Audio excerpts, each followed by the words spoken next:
Another Slay the Spire stream. I'm your host, Vegetable Bread, and today we're going to be doing some Ascension 20 Watcher. I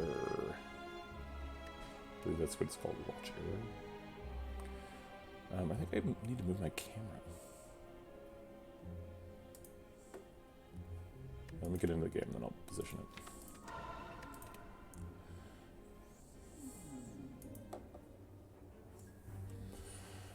Probably boss relic swap is what we usually do for Watcher.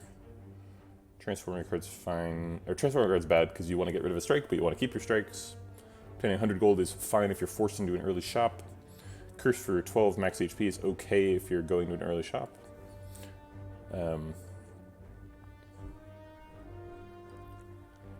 If I am forced into an early shop, which of these would I pick?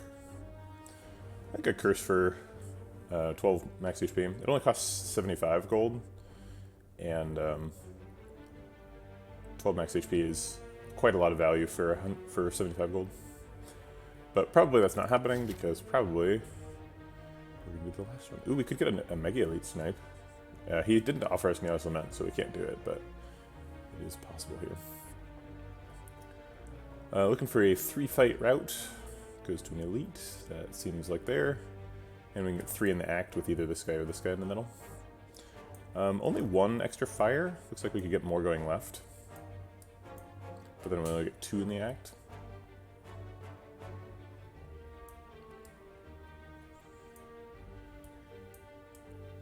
Yeah, so I think we'll plan on going right.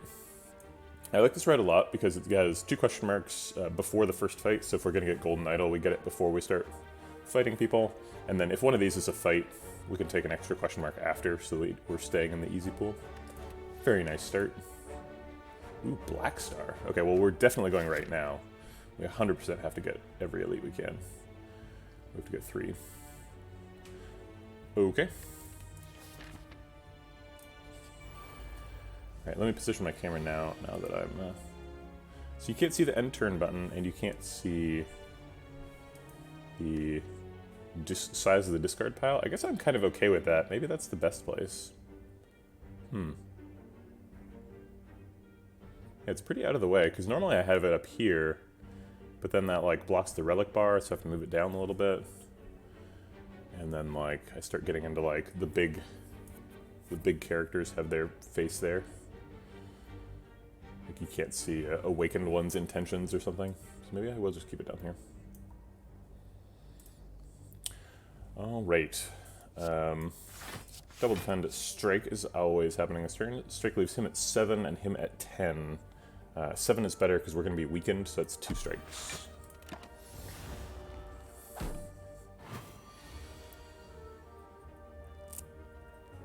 Here we are, 2 strikes and defend.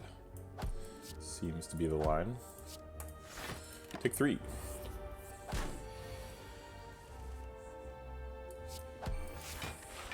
Entering Calm, I suppose.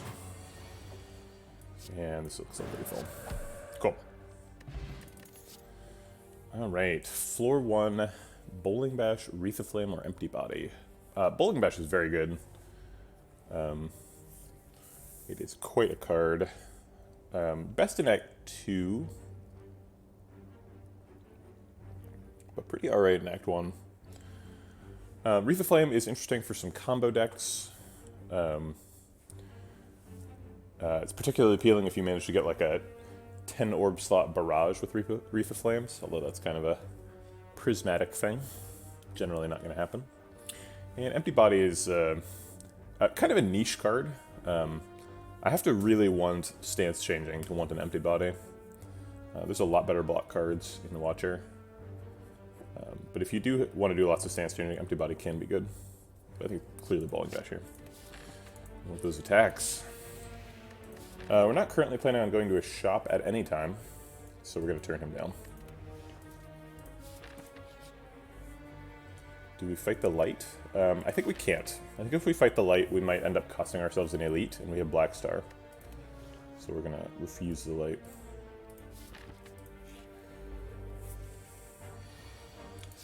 Alright, double defense strike, take 2.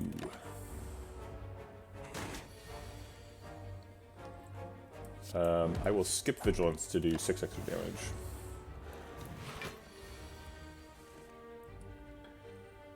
We can Vigilance Defend here, setting up for the Eruption next turn. It's probably lethal next turn. And we block out here. Good shot.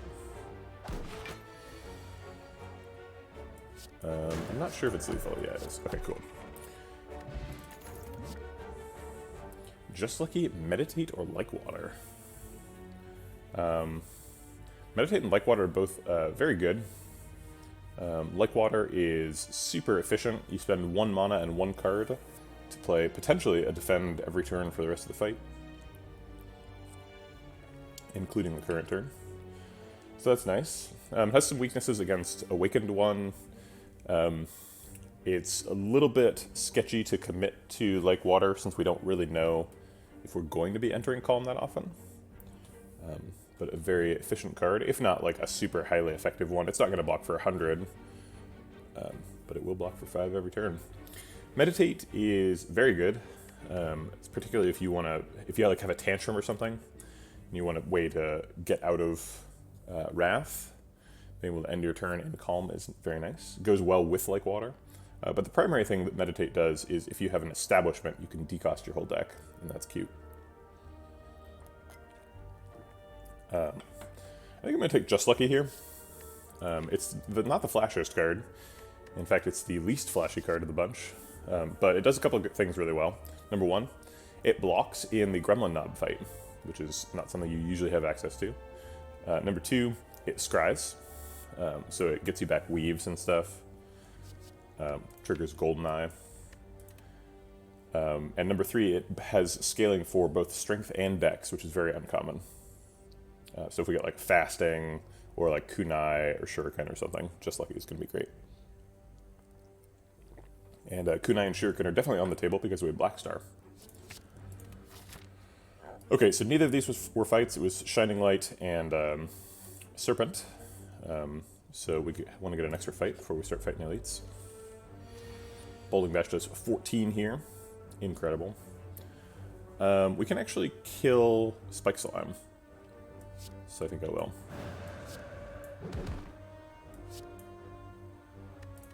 And set up for lethal next turn.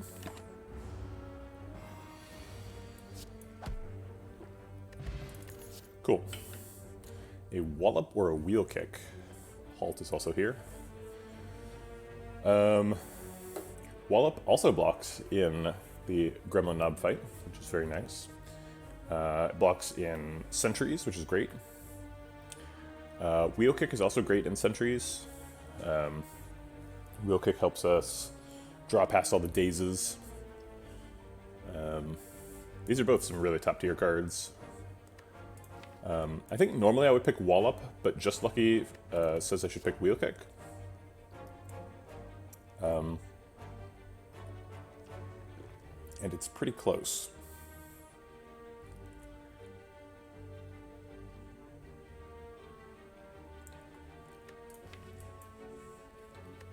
I think I will take Wheel Kick though, just because I do have the Just Lucky. So ideally, this deck looks like maybe a Weave deck, maybe it's like a Deva form deck with 100 Cut-Through Fates. We don't really know yet, but Wheel Kick hits like a truck, so let's pick it. We're in position to get an upgrade, and I think it's probably going to be Wheel Kick. Has a very high drawn played rate, gets 5 extra damage. It's not a great damage per energy economy card, but it hits really hard. Could also do Bowling Bash.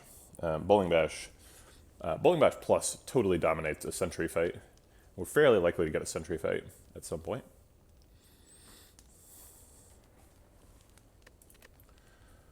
Just Lucky, all the numbers go up, which is always cool. Could upgrade Eruption, make the cost go down. Making the cost go down is bad with Snecko Eye, and Wheel Kick is great with Snecko Eye, so I think we want to keep our Snecko Eye option open. You can go for the Bowling Bash.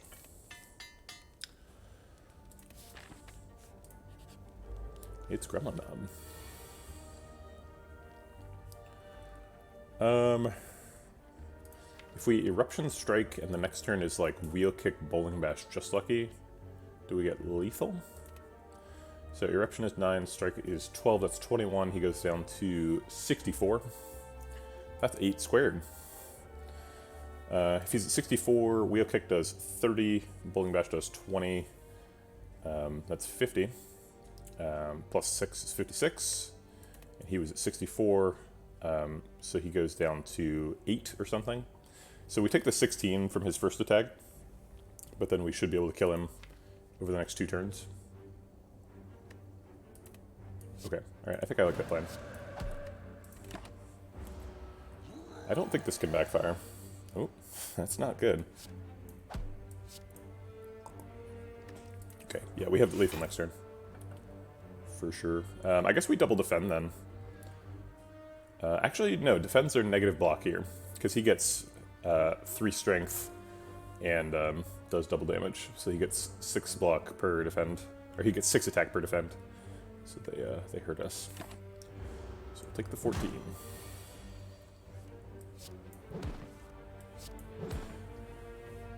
Okay, Strawberry Ginger. Can no longer be weakened. Well, I do like Ginger quite a bit. Strawberry helps us heal a little bit. Ragnarok is quite a card. We have a Wheel Kick, so if we take a Ragnarok, then we're in like really good position to get a Snecko Eye.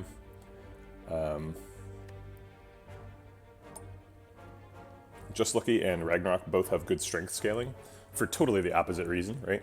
Just Lucky has sort of infinite strength scaling per energy, right? Because it costs 0, and Ragnarok does a lot of attacks. Flurry Blows is also here. Flying Sleeves also get strength scaling. Strength scaling is something we are pretty reliably going to have access to with Blackstar. We're going to find something. We're going to find like a Gira or a Duvudal or a Vajra or something. As long as we are farming up well. Ragnarok is also just like a big card. Enter Wrath 1 turn, Ragnarok the next turn.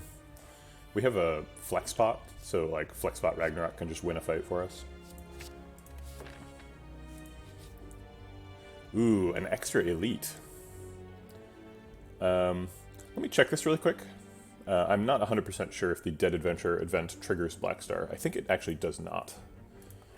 I want to make sure before I make a decision.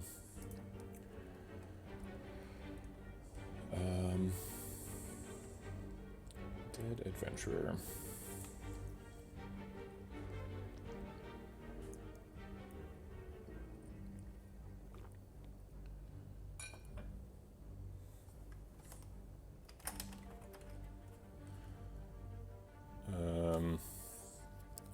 Does it not say? Let's see. First question is it Lagavulin? Gouged and trampled. So no, it's Gremlin Nabogun.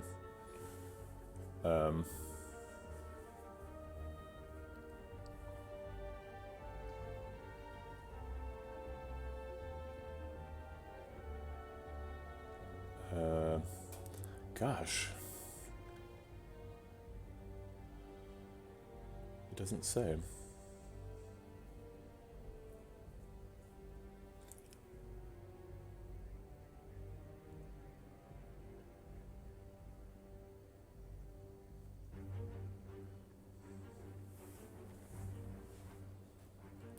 Maybe the Blackstar page will say.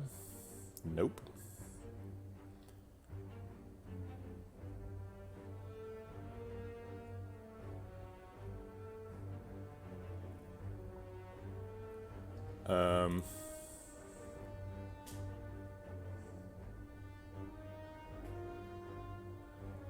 Huh. Okay.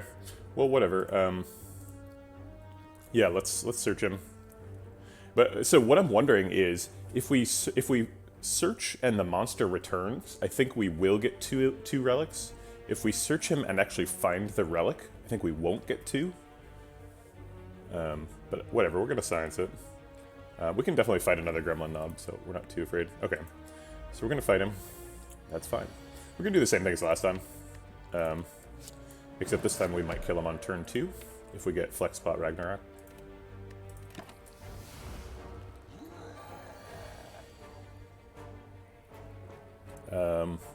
We do have Flex Spot Ragnarok. Do we want to use that? Yeah, it saves 16 health. That's quite a bit of health.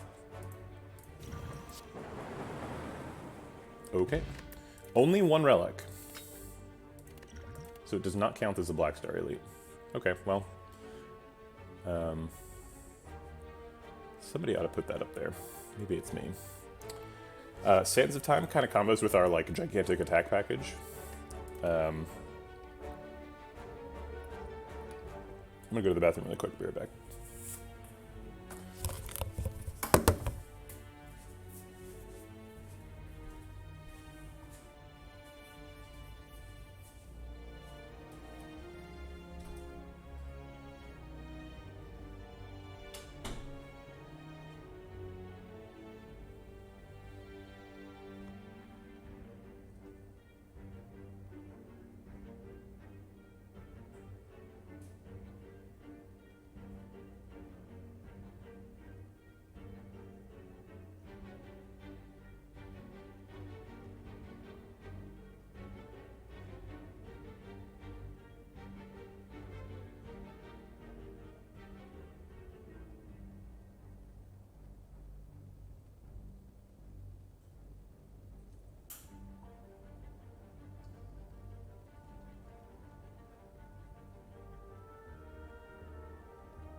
Okay, we're back. So we did get the strength scaling I was talking about, which is nice. So I think if that flying sleeves were available again, I probably would have gone for that. Although I don't hate the Ragnarok pick. I don't think we need Sands of Time, though, is the problem with it. It doesn't scale great for the rest of the game, and we've already got a ton of damage, so I think we're going to pass it. But it is neat to just have a bunch of big chunky attacks and get Gremlin, or get Snecko Eye and beat people up. Okay, so this one or that one? Do we want the Elite before a fight, or the Elite after a fight?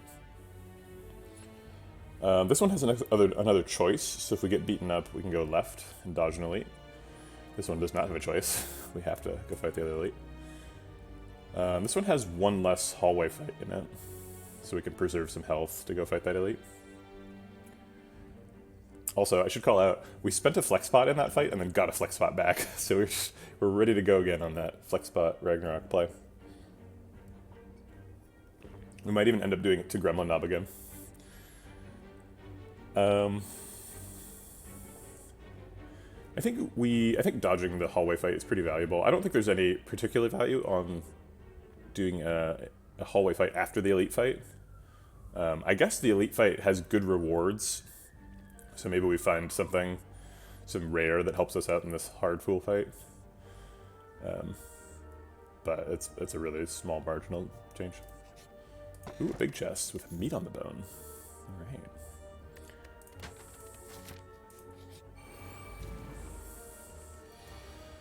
Alright. Alright, tough choice here between Ragnarok and Bowling Bash. If we do Flexbot Ragnarok again, we do, what is it, 55 total damage. Randomly distributed, that's pretty unlikely to kill anyone. We'd have to hit anybody like 4 times, and there's only 5 procs, so on average it's hitting each one of them like 1.8 times or something. Or wait, what? What's 5 divided by 3? I guess it's 1.66, there we go.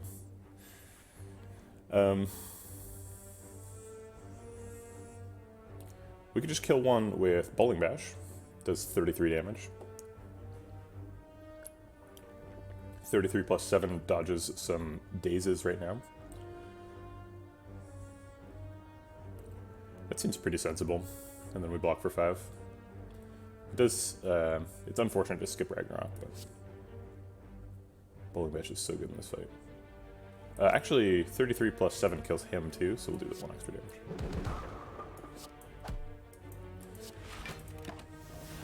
Also, we get the full sweet bowling pin sound effect. We have a little side quest now to get to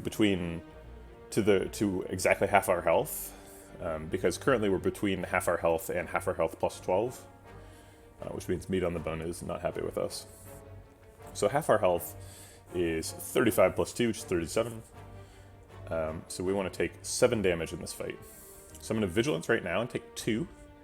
And then at some point I'll defend and take 5. And that's if the fight goes really well.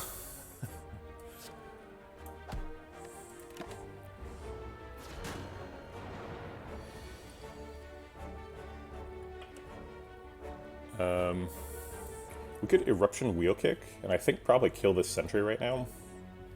If we Eruption, though, it's hard to imagine a world where we take 5 and not, like, a lot more. I guess if we triple defend, we could take 5.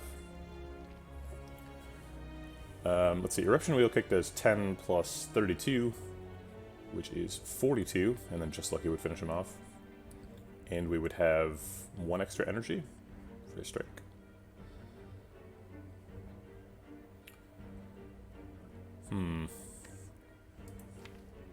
We've gotten to the shuffle really quickly, so normally after the first shuffle, you're drawing like quite a few dazes, but we actually only got 2 groups of dazes shuffled in because we killed somebody on turn 1, and this is turn 2. Or I guess this is turn 3. I guess we're shuffling before turn 3 ends, so before we get the turn 3 dazes.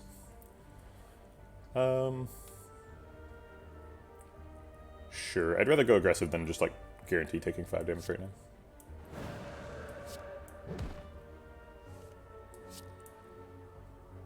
Let's get rid of that.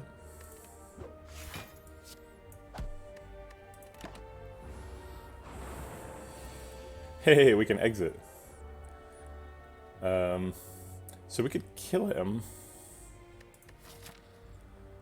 And then try and take 5 damage in this fight and heal. That seems reasonable. Yeah, I think I'll just take the win. Ooh, we did get Shuriken. Wow, Shuriken Duality is such a card reward. That really tells us exactly what we're doing. So we've got Vajra Shuriken Duality. We've got a plan now. Hey, thanks for the raid skulls, though. Appreciate it. What were you playing before that? Were you playing Slay the Spire? Did you have a good stream? Who are all the people who follow you? What's your story? I don't think I've seen you before. We have a skill pot. It's, the flex pot is super, super good. Art and social and stuff. Ooh, I love it.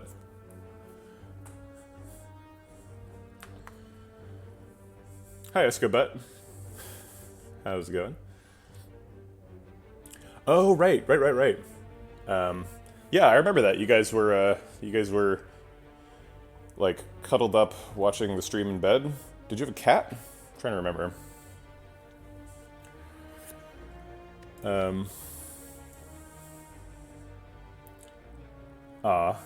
Here, I have a cat I can share. Hold on. One moment, please.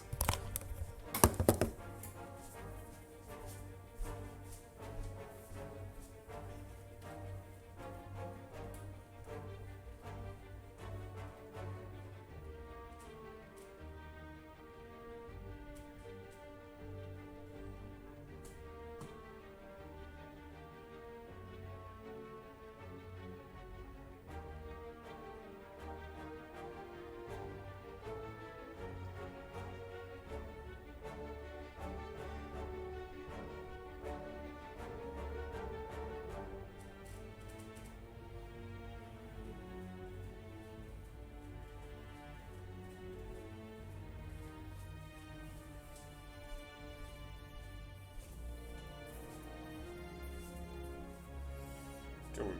Now we got a kitty.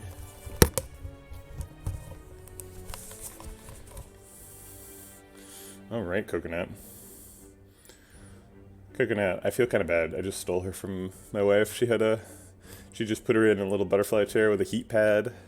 Put her down for a little nap. It's like a literal baby. Let's see. Why am I looking at my card rewards screen? Are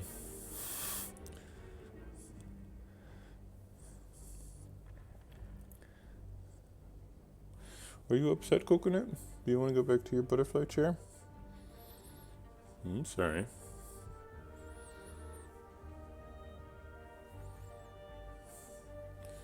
Oh, here we go. Okay. Now I smell like cat. Is skill pot better than dex pot?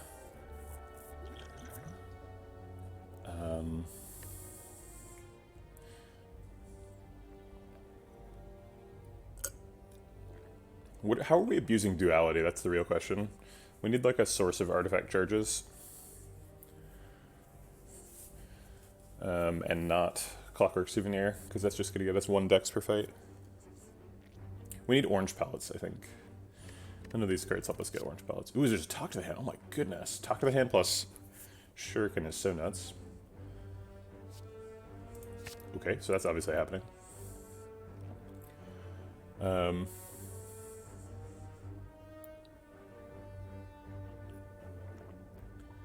AU, where skill potion makes you temporarily better at the game where you drink it.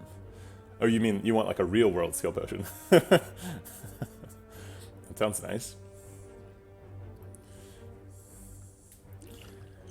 I think the skill potion is better than Dexpot.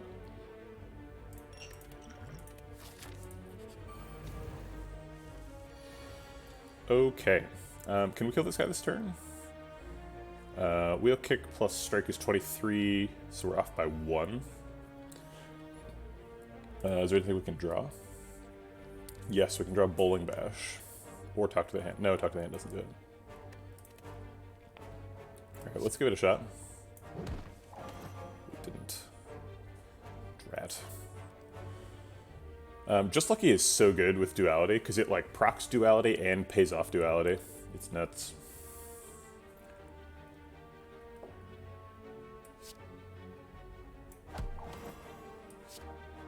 I think I'll just take 2 to get a strength.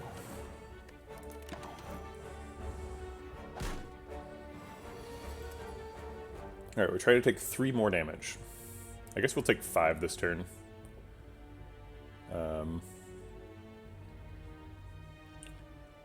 11 plus 16 is 27, so we could just kill him.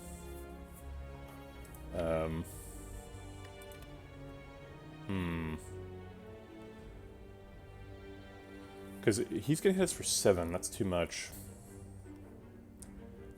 Trying to finagle your health for meat on the bone is very difficult. But if we go into Eruption, like, there's no way we're taking... We're either taking 0 or, like, way more next turn. I guess we can, like, double strike defend, so we can get 2 temporary decks. And then block for probably 5, I think. Yeah, that's not too bad. Alright, let's do that.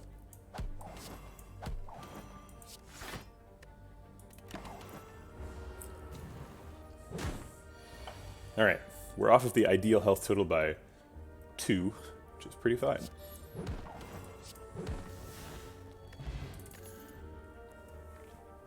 Flurry of Blows is really, really good at proccing Shuriken, paying off Vajra, getting duality procs. I like it all. Mental Fortress helps us proc the orange pellets that we don't have.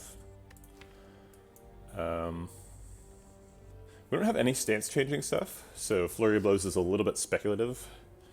But we do have a wheel kick, so we can draw into 0 cost stuff, even though it's just 0 cost stuff. It doesn't necessarily need to do a ton right now. So I think I will take a Flurry of Blows. Is it ever a mistake? I mean, we really want like a Tantrum, right? Like Tantrum makes Flurry of Blows way, way better. We don't have that, but we could get one. Alright. I believe this is our first hard pool fight. No, that was a hard pool fight too.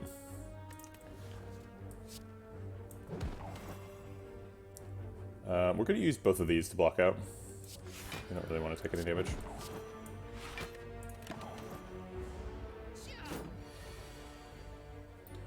We may have lethal, 10 plus 22, plus a bunch more. Yeah, definitely lethal.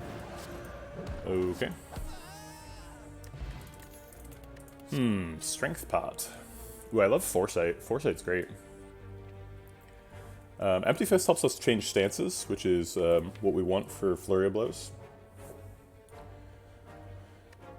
It's also an attack, so it helps us trigger Duality and Shuriken, and Vajra.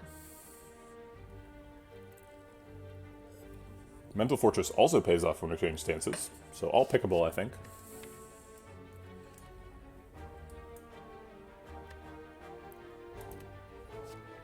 I would say Foresight's the best card here, like off the blocks. Most likely to be good.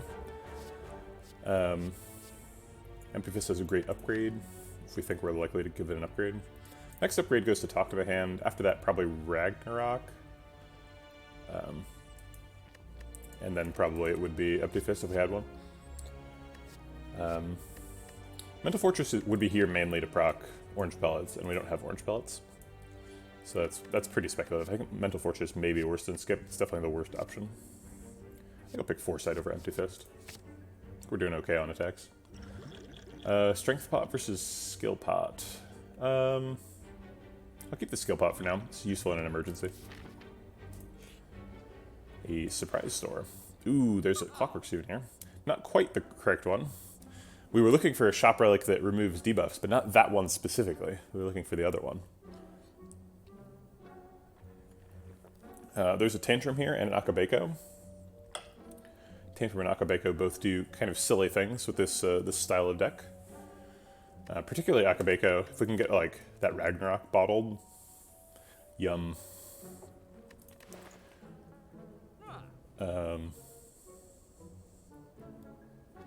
If we have Tantrum, then Meditate becomes a lot better. So does Rushdown. Right, I think we're almost always picking Tantrum. Tantrum is insane.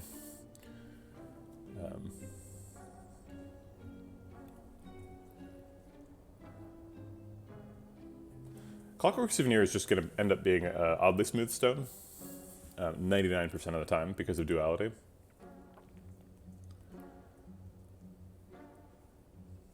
So that's, I'm not crazy about that. There's no Panacea available.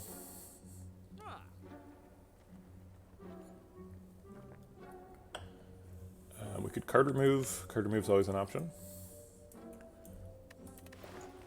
I'm not feeling too bad about the strikes. We've got a Vajra, a Shuriken, and a Duality. Strikes are pretty powerful right now. Okay, so if we buy Tantrum, we've got approximately 300 left. It's 293. So with our 293, what do we do? If we get Akabeko, we have 127 or something left. Hey, Sir Artemal, how's it going? I'm doing good. How are you doing? And then we could buy, like, Just Lucky Rushdown. Or, like, maybe Just Lucky Meditate. We might need a stance exit if we're taking Tantrum. Or a Wrath exit, more specifically. That's excellent. Sleep is very important to health. The game making is going okay. I set myself a challenge of trying to... So I decided that the game is going to be all boss fights. And then I set myself the challenge of trying to make one boss per day. And I've been trying to do that all week. And I have been just failing every single day. I've made one boss so far. And sort of three, or I guess 2 like aborted attempts at bosses. So it's going to take some time to fix those up. Yeah, only boss fights.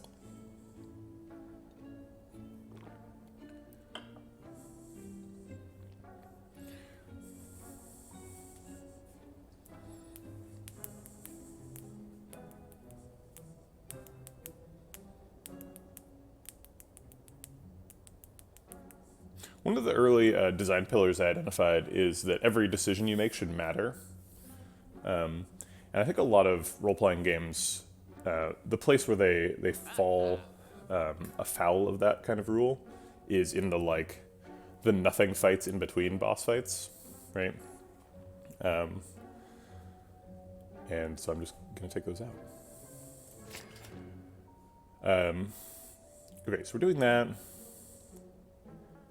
Is Akabeko good enough? I do enjoy a good Akabeko Ragnarok, but it's pretty expensive. If we don't buy Akabeko, we could get Just Lucky, Meditate, Rushdown, and Card Remove, I believe. So Meditate, Card Remove costs 155, plus Just Lucky is 208. Yes, we'd have enough for Rushdown too. And a potion, it looks like. 208 plus 37 is 245. So we'd have... no, we wouldn't quite have enough for a potion. They're like 40 something left, 47.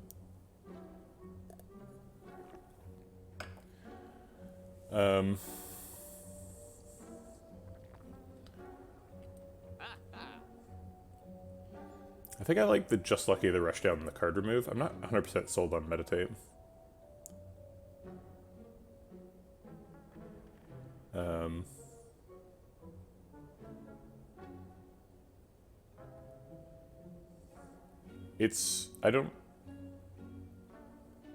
Yeah? What does your statement mean? Yeah, it's gonna be a roguelike with all bosses. Is Rushdown good enough? We only have 2 ways of entering Wrath, Tantrum and Eruption.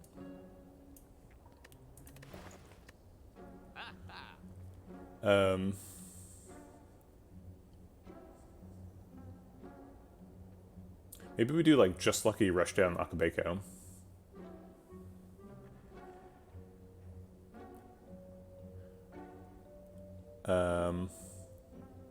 Can we do that in a potion? So Just Lucky plus Rushdown is 90. So we'd have 203 left. So no, not enough for that in a potion. We don't really want to buy a potion. I don't know why I keep talking about potions.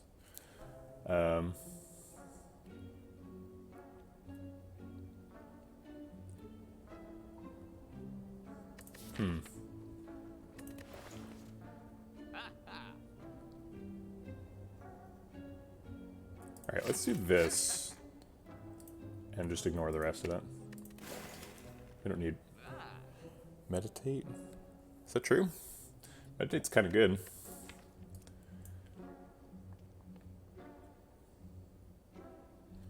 Yeah, I don't think we want Meditate. Okay. Because it doesn't attack or block, and we need a high density of things that attack and block. Is Fire Pot better than Skill Pot?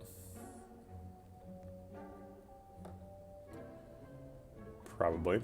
Is it better by enough that we buy it? No. Okay. I don't know, Digital Charmander. You have to tune in to find out. I'm tuning in myself, hoping to find out why there's no more clickbait.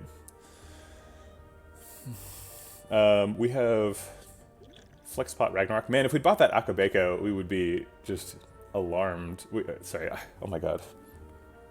I did the thing where I was trying to speak and read at the same time, and I just said the words that I read. Anyway, if we had Akabeko and Ragnarok, we would be absolutely blowing up Lagavulin right now. So if we do Flexpot Ragnarok, it does 55 damage. It's quite a bit. It's a good way to start Lagavulin. Other things we could do are Foresight Vigilance. And then we could do Flexpot Tantrum later.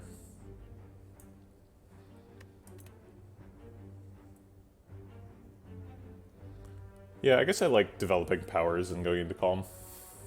It is fun to start out with Flexpot Ragnarok, but that'll still be here for the future. Maybe we can even do it in Wrath mode.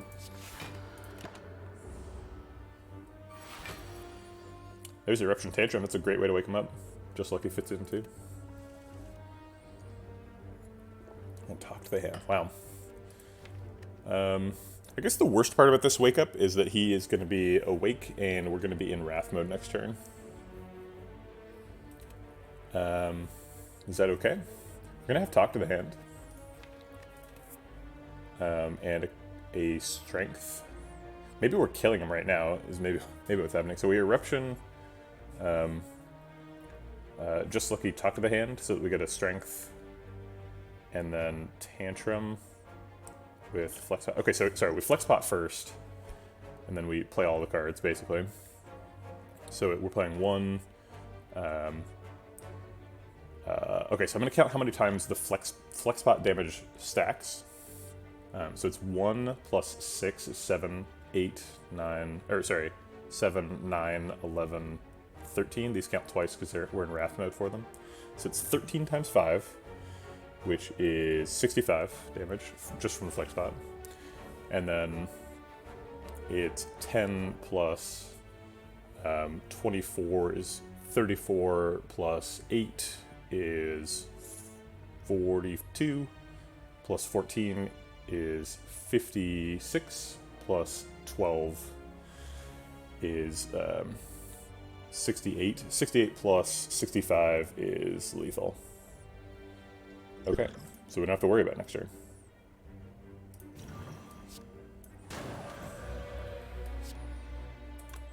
We want to get the extra strength before we Tantrum.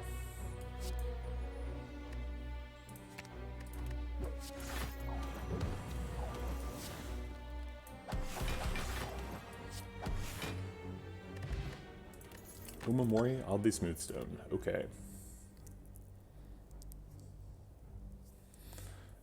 Empty Body could help us exit Wrath mode.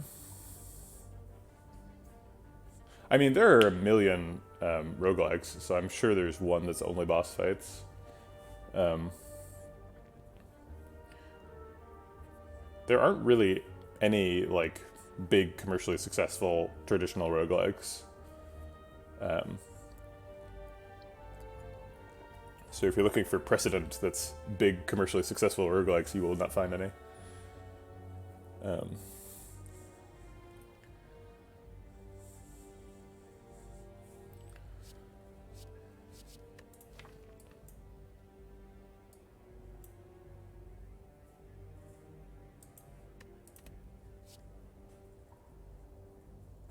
Depending on your definition of roguelike, obviously, there's lots of ways to define that as well.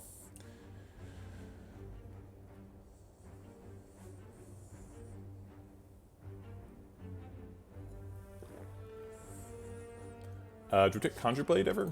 I think no. I mean, Conjure Blade does pay off a strength by attacking a bunch of times. It would be nice to be able to generate block in a way that's not Talk to the Hand, but Talk to the Hand aligns so well with like Shuriken duality that anything that's not playing into that, I think is not pickable.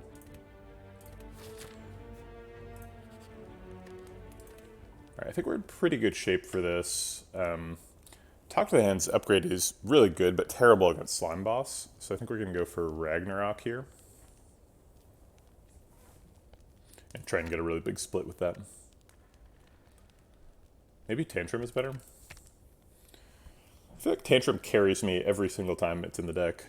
It's like really, really good.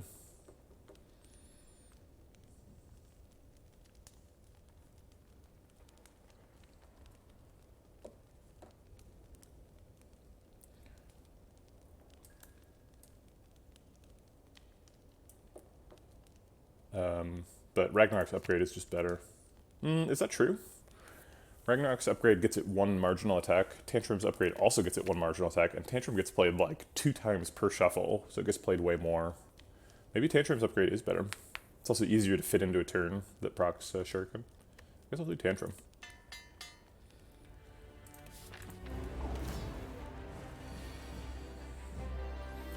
Alright, well, no point in delaying here. Let's go.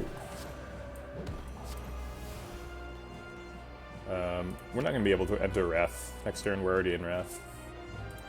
So rush out's bad.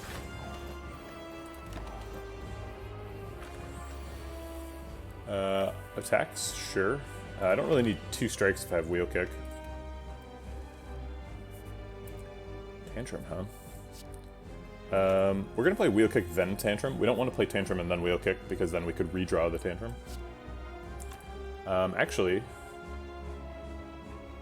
we need to not split slime boss this turn. That's important. So he splits at 76 or at 75 rather. So we want to put him to 76.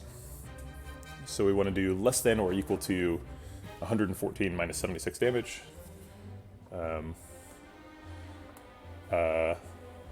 76 is 24 below 100, so it ends up being 38 damage. So wheel kick out almost gets us there by itself, and tantrum actually puts us over. So maybe we should take the split now.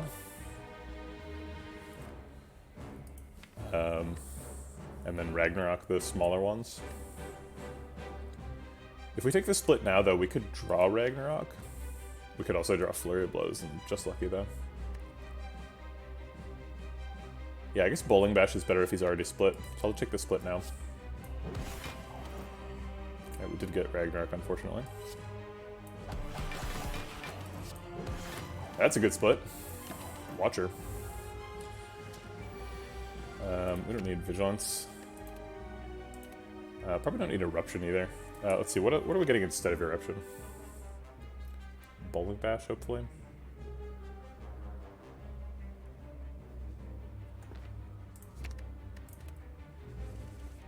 Nope.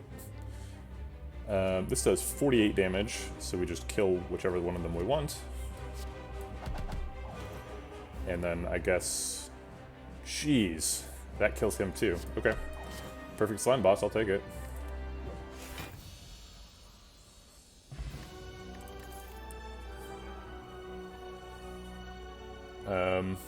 Lessons learned? I don't know if we need a lessons learned. Establishment seems too slow. I don't like judgment.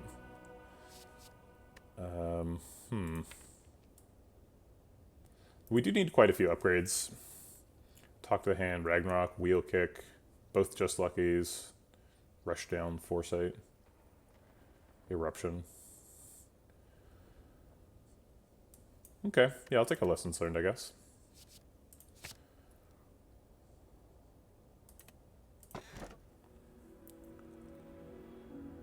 I definitely wouldn't describe it as story-driven.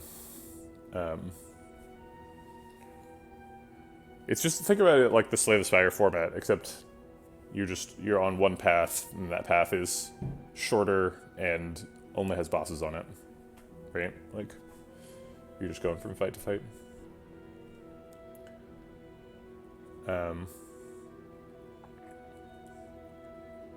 We can transform some of our strikes. We can take a Violet Lotus.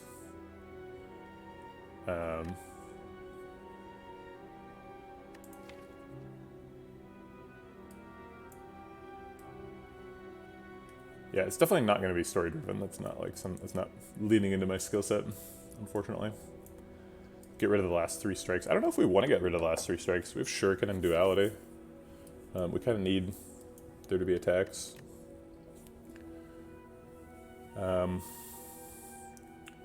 If we play Violet Lotus, does that help us get more Shuriken procs? Seems like it would.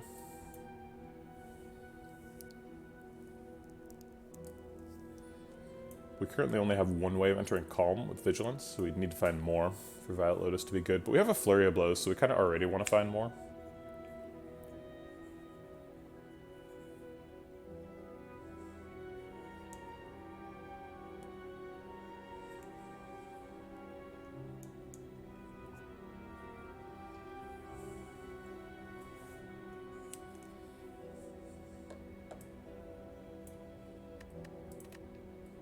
Okay, I think I will take Violet Lotus.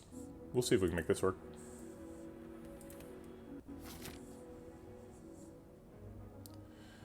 Alright, we're trying to get Hyper Beamed. He's trying to Hyper Beam us. We do not want either Apparitions or Bites with this deck. I guess Bites would be okay. Actually, maybe Apparitions would be okay too, since we have the Lessons Learned. Be able to get them upgraded. But the most important thing, because we're at Black Star, is to go hunt elites, so let's go find them. The only way to get 3 elites is to do the Mega Elite, and the only way to get to the Mega Elite is to fight 5 hallway fights to get there. And get no fires either before or after, and then do 3 more hallway fights and then an elite before the first fire. So that seems pretty brutal. Let's try not to do that. Maybe we'll try and end up here. Fight this guy. Seems a little bit gentler.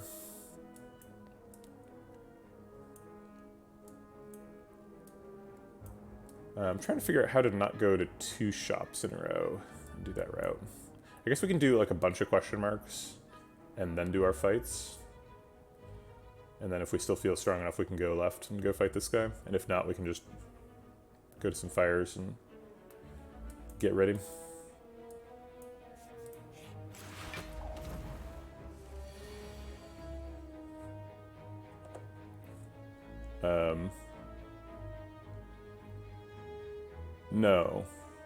No, so I didn't use the term boss rush. And it definitely won't be a huge fight. It'll be, like, what I'm planning on right now is 20 individual fights, 20 bosses.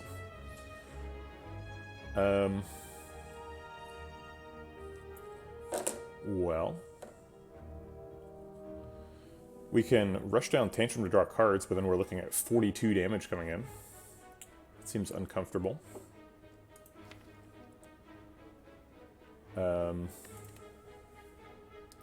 We do get some attacks in.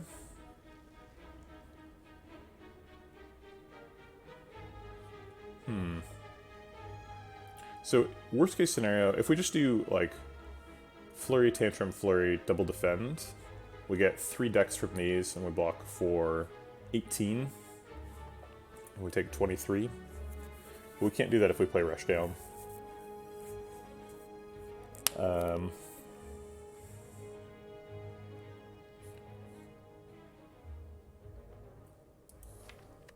If we play Rush Down, what's the worst case scenario? We could draw, like, 2 strikes. That would be pretty bad. Lessons learned, Wheel Kick, Ragnarok, there's a lot of bad outcomes. Ascender's Bane, Eruption. Alright, I think we can't play Rush Down, and we also can't just, like, skip Tantrum, so I think we are taking 23 here. I guess the most defensive line would be Rush Down, Flurry of Blows, Double Defend. Block for 14, and take 7. That's not too bad either. It's a little bit passive, though.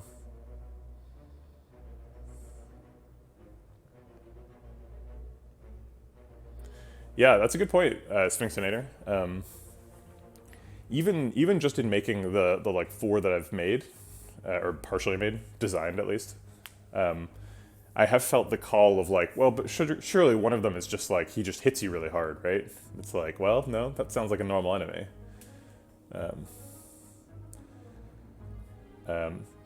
I think the point for me of bosses is that they have some mechanics associated with them.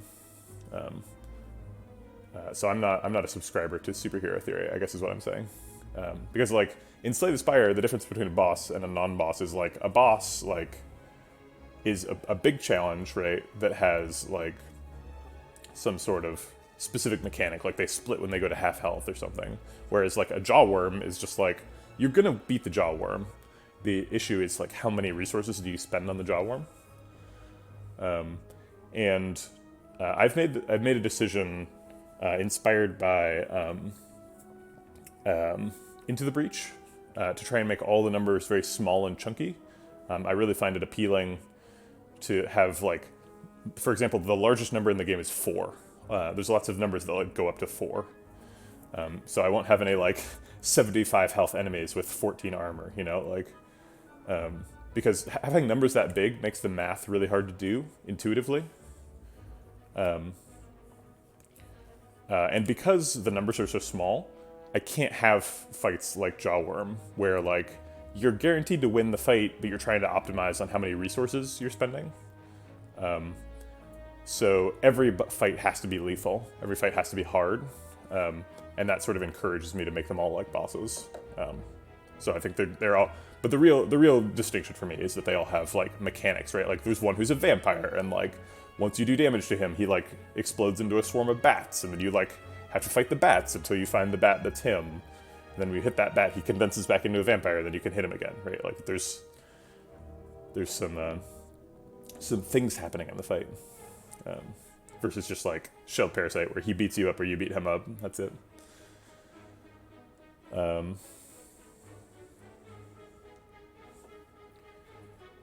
So we have meat on the bone. So we aren't super afraid of like losing a ton of health to hallway fights. As long as we're hovering around that 37 mark, we should be able to like recover. So taking 23 this turn is not gonna kill us. But if we take 7 this turn, it seems like we're quite a bit healthier. But entering Wrath, putting Tantrum back into the deck, getting a Strength, those are all really good things. We also do a bunch of plated armor damage. Let's see, how much would it be? So this does 5, he goes down to 9. The first 2 of these hit plated armor, and then we do 3 plated damage. 3 plated armor damage. Yeah, I think I'm gonna do this line.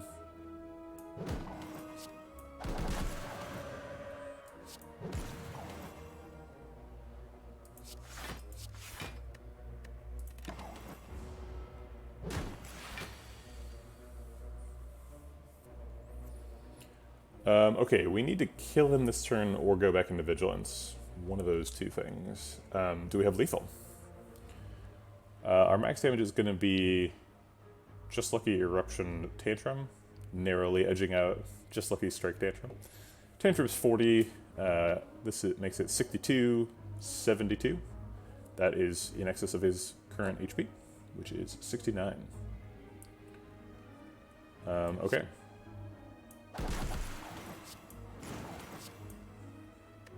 We got him. Empty Fist seems really good. How does that tie in with roguelike elements, though? Boss-only games favor learning the patterns over random RNG for abilities. Do they? I don't know if that's true. I don't think that's true. I mean, certainly they will have patterns, right? But, like, that doesn't mean... Like, once you learn the patterns, that doesn't necessarily mean that you win the fight, right? That means that you understand the fight. You can still create a challenging encounter in that context. Is Empty Fist good enough to pick? We really badly need ways of exiting Wrath. We're getting stuck in Wrath quite a bit. So I think yes. Okay.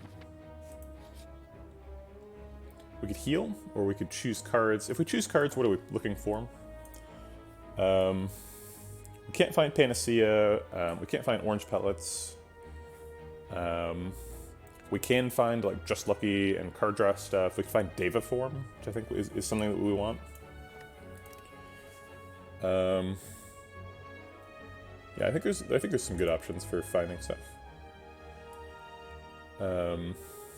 Second Flurry, Third Eye.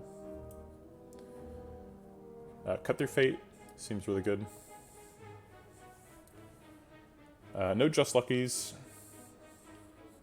Flying Sleeves pays off Shuriken, helps us proc Shuriken too. Helps even the deck out a little bit. Consecrate sort of lines up with the zero cost attacks and lots of draw package.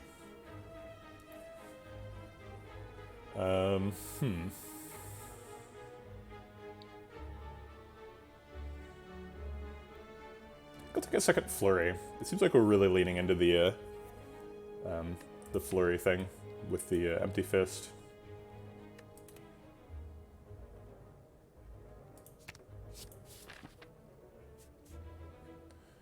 We could take a fight before this this thing. I guess we're doing lots of fights later, so I'll keep doing question marks until the shop. Ouch. This one. We could take the curse. We're actually going to a shop pretty soon. And I don't like losing that much HP. It does put us in the meat on the bone range, so maybe we'd be fine, but maybe not. Oh, right, Omamori. Oh, surprise shop. Alright. He doesn't have orange pellets. It's a second tantrum. I'm not in love with this shop. We've already got a foresight, we've already got a tantrum. I don't think I want second copies of either one of those.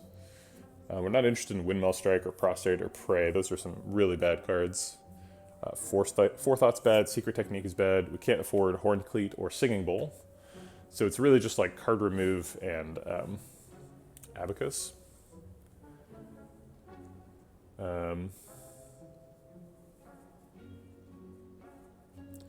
Is the idea behind progression getting to boss 20 and killing him, but if you die at, say, boss 6, then you go back and start a new character at boss 1? So, kind of. You've got the right idea, but you're missing a twist. The twist is that every boss is available at every... I'm calling them souls. So, like, soul number 1 is a person. You kill them and get their soul. And soul number 2 is another person. And so if you've unlocked all the bosses, then you get just a random boss at Soul 1. And they each have, like, balance breakpoints. So, like, the fire guy, like, he'll be very simple and, like, easier at Soul number 1. And at Soul number 3, he'll, like, start to do his pattern. Or in, like, Soul number 5, he'll, like, gain an extra ability, right? So it's not going to be, like, boss number 1 is always boss number 1, because that would be really repetitive. I think we just skip this whole store and go to the next store. I could see buying a duplication potion, because that's quite good. But really, we really want orange pellets. So going to 2 stores in a row is actually not a disaster. So we actually can't buy the duplication potion, because if we do, we go down to 164 gold. And that's not enough to buy a shop relic at the next shop. And since we need that orange pellets, we need to go find a shop relic at the next shop. So I think we're just going to leave without doing anything. Okay, that's not it either.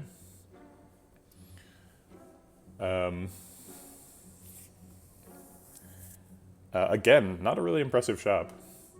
Preserved Insect is quite good, especially with Black Star. There's something really sneaky we could do. We could skip this shop too and go to this shop. I don't know if I'm on board with that entirely.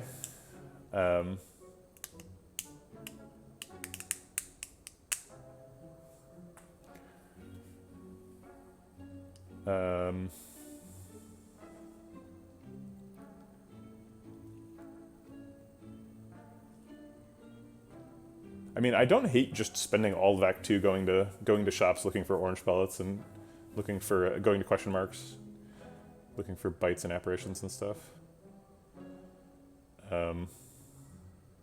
We do have a curse now. Oh wait, no we don't. We have Omamori. Never mind. I was thinking I had the card removed, but I don't. Battle Hymn we don't want. Swivel's bad. Empty Bodies, I think, still bad, even though we are stance changing. Brilliance, we don't have any Mantra. We've already got a Wheel Kick. If we had Snecko Eye, we'd probably buy another Wheel Kick, but we don't. Preserved Insect is really nice.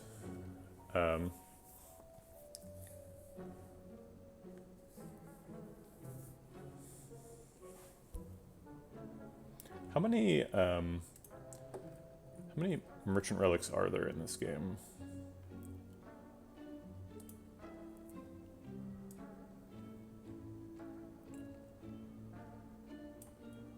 One, 2, 3, 4, 5, 6, 7, 8, 9, 10, 11, 12, 13, 14, 15, 16, 17, 18, 19, 20. There's 20 total, but some of them are for classes. There's one...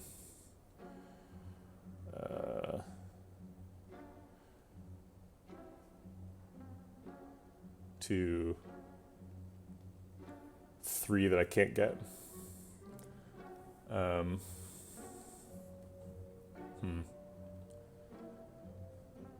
So there's 17 total. Seems pretty foolish to go hunting for a specific one. We have been through 4 of them, so I guess there's only 13 left. But that gives me a 1 in a 13 chance of getting a specific relic here. I guess we're also looking for panaceas, which we didn't find here. We could pick Blood Vial. Go to some more question marks looking for bites.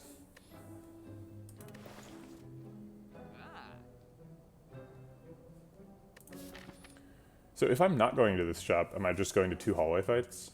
That doesn't seem really productive. I'd rather get bites or apparitions and try another shop. Yeah, because there's not really anything super good here, so let's just try another shop. Ooh. Oh-ho. Matryoshka. Not a ton of time for Matryoshka to pay off. We are going to a chest pretty soon. I guess there is... we are going to 2 chests, so as long as we don't pick Curse Key, Matryoshka should be good. Matryoshka and Blackstar means lots of relics are happening. Alright. Strange Spoon. Yeah, I know that I can't pronounce it. People have tried to help me. They've failed so far.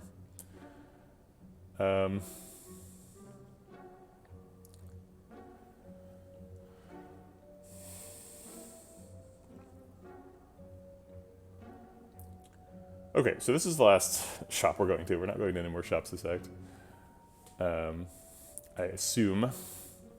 Still no Panacea, still no orange pellets. There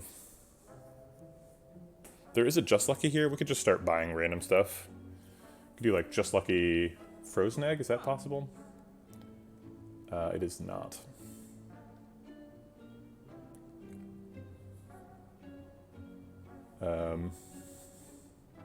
If we buy Frozen Egg, we only have 41 left. So we couldn't even buy a Mental Fortress. It's a little bit late for Frozen Egg to be like super, super good. We also have Lessons Learned, which we have not triggered once. So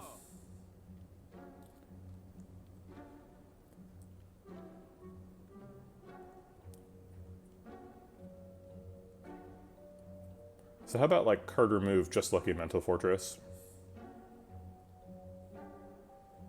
It costs 133, 233. Got a little bit left over for, I believe that's enough for a regen pot. Yeah, it is. Okay, that seems great.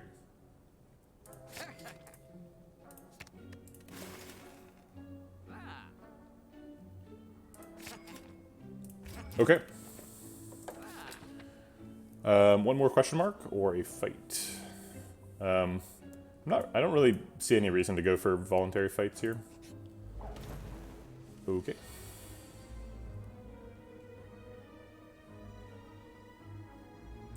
Wheel Kick could find us Eruption sooner.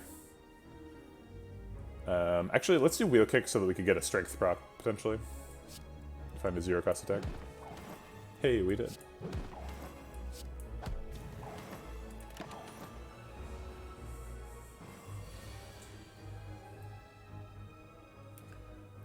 Rushdown Tantrum could draw me... I guess Tantrum Bowling Bash is always going to give me a Strength proc, if I want it.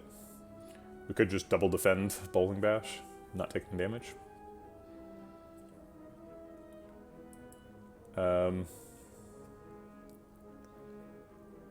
If I Tantrum, whatchamacallit, Flurry of Blows, Bowling Bash, and then defend, he's hitting me for 24, this blocks for 9. So I'm taking 15. Puts me in Meat on the Bone range, and a little bit over. 7 is the ideal number to take here.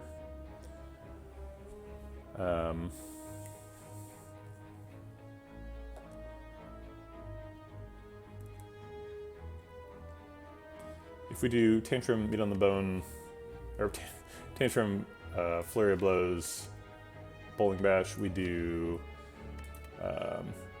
20 plus 10 is 30 plus 24 is 54. So we put him to 13.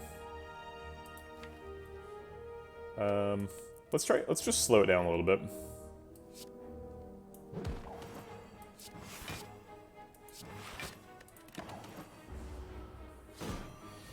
Try and get a lessons learned kill here.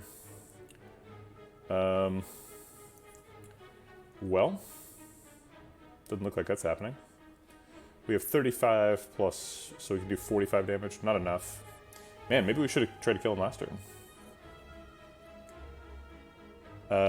Vigilance, Flurry of Blows, Double Just Lucky is okay. We end up blocking for 9 plus 4 is 13 plus 5 is 18. Take 12.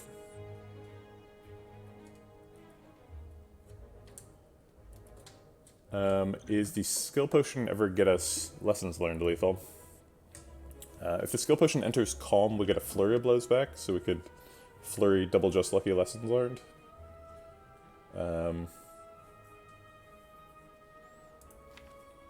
If the skill enters wrath specifically, then we'd get flurry for 10 just luckies each for 10, so we'd do 30 damage.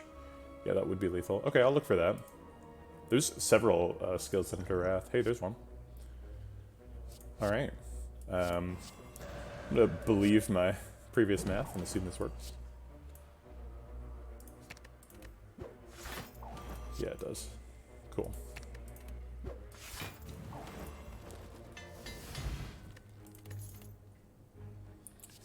Weave, Consecrate, and Worship. Weave is the right type of card,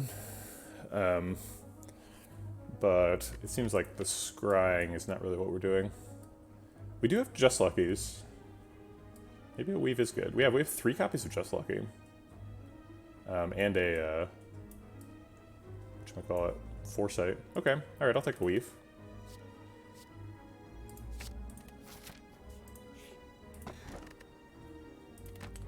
Is Pendant better than Sapphire Key? I think it probably is. We're hitting pretty hard with like Ragnarok and stuff. It can also help us set up lessons learned. All the relics. Give me all of your relics. Okay. This is a tough fight to take 5 in. I was trying to see if I could take 5 in the next fight, or I guess 7. But I don't know if I'm going to be able to pull that off here without dying.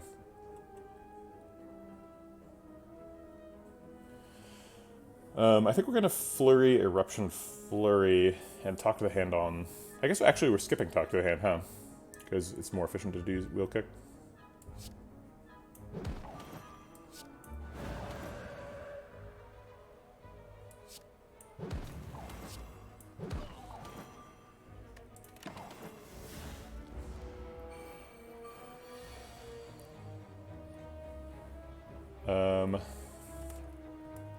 Tantrum's doing 56 is convenient because it kills him. So then we do all those attacks and then defend for 9. We're actually blocking out here.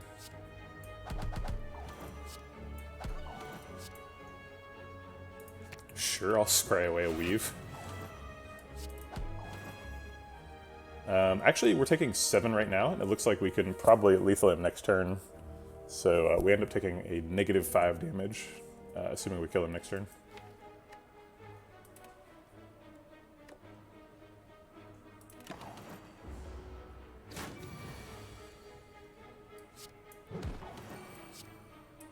Darn. I guess, yep. There's no way for me to set up Pendant for next fight. I messed it up. Second, Talk to the Hand. Seems great. Kind of want as many of those as we can get. Fasting is here too. If we had ever found orange pellets, fasting would be great, but we don't have orange pellets. We'll take Talk to the Hand.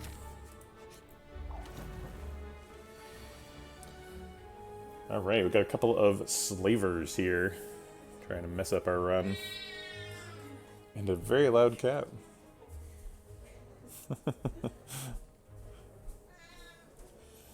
You're loud and evasive. Nobody can catch you. She's on the run. We could enter Wrath right now. We would take a bunch of damage for the privilege. We have some miracles here. I guess we have Empty Fist too. Okay, so... Aha, exercise. Sir Artemal, unusual purveyor of the exercise.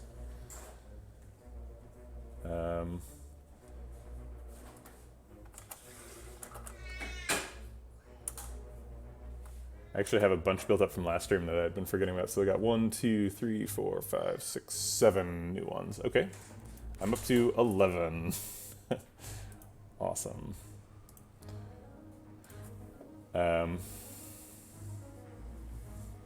Right, yeah, you've just, you got channel points burning a hole in your pocket. Oh my god, I have to edit a text file every time you do that, so. Okay. We want to kill somebody this turn, probably. Blue or red slaver are generally the targets.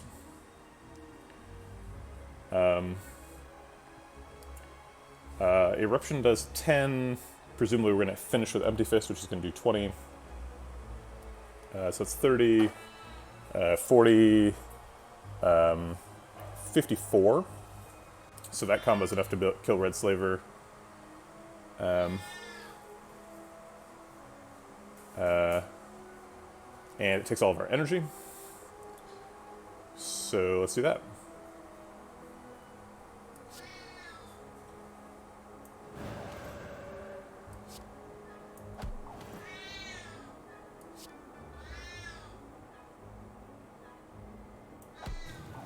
How do you know I didn't put it in? I think you're right.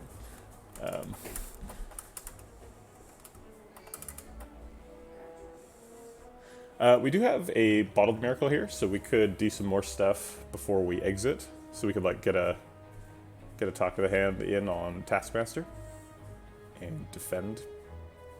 It seems worth doing.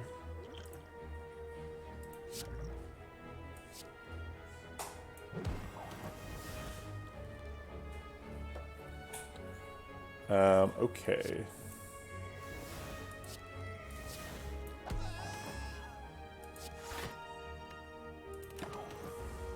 Whole bunch of block. Alright, so we want to take 3 damage if we can.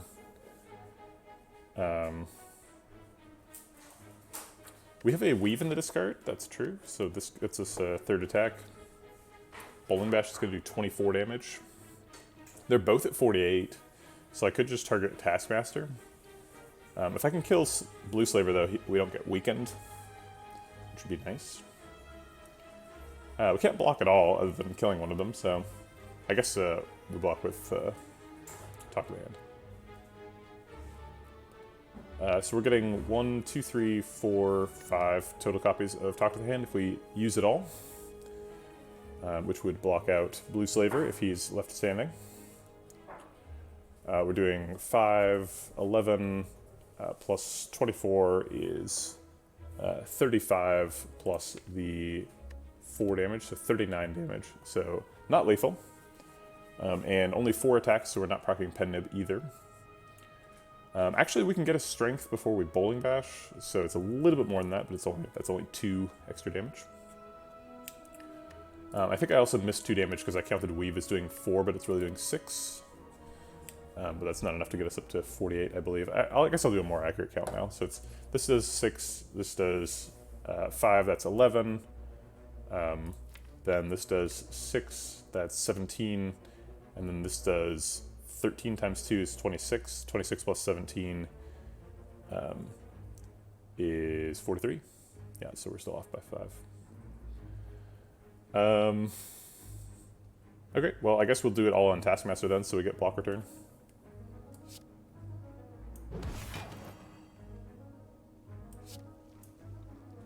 Talk to the hand next turn. Put that on Blue Slaver, probably.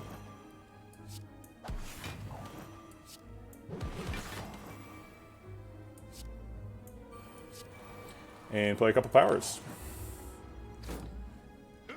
Oh crap, we took 2. We're 1 above the threshold.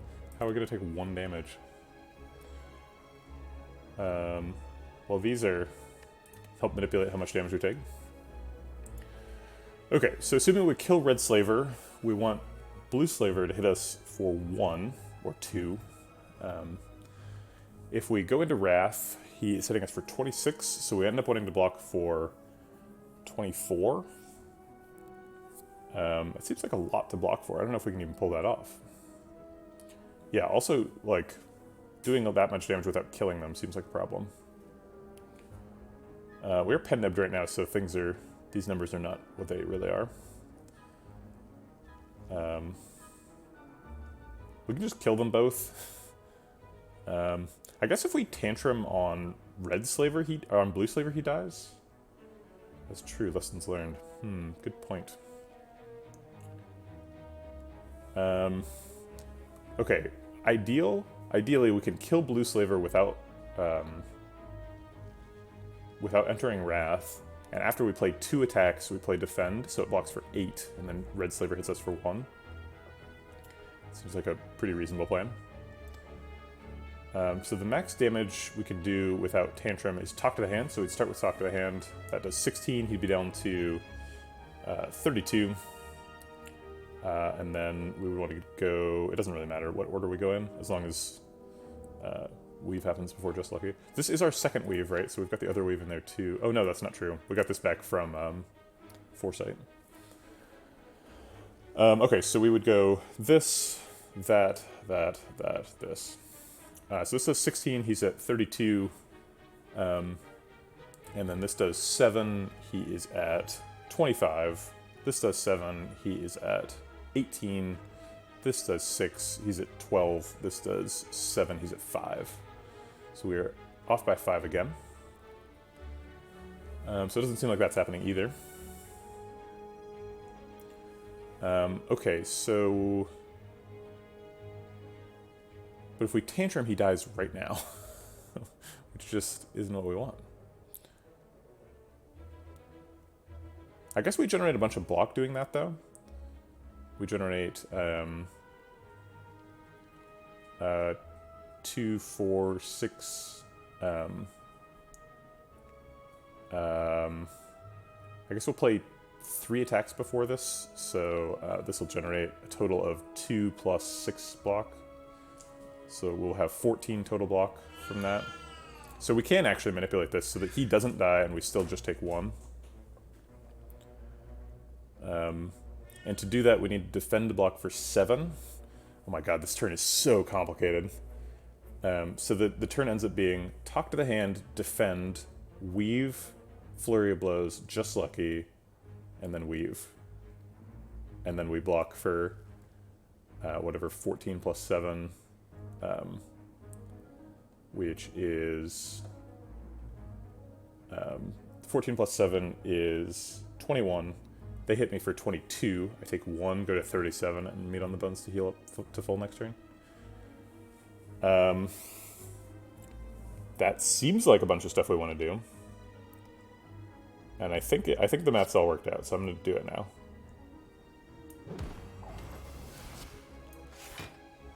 We want this to block for 6.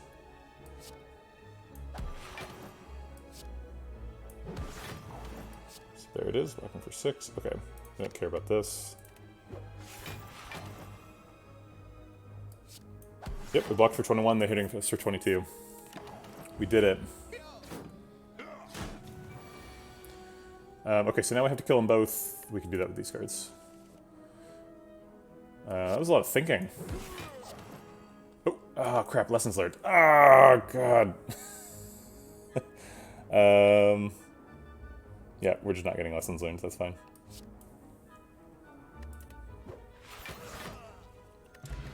Yeah, it shuffled on the bottom of the deck. There's not too much we could do about it. We needed to not take more damage.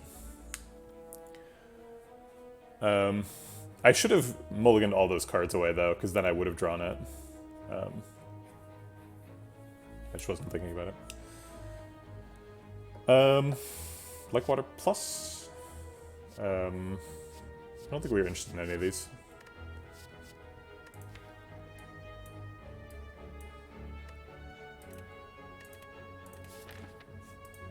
Okay.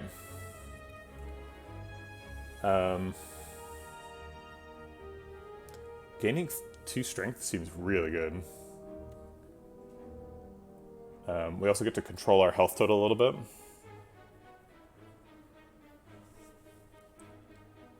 Mutagenic strength is the standard choice here.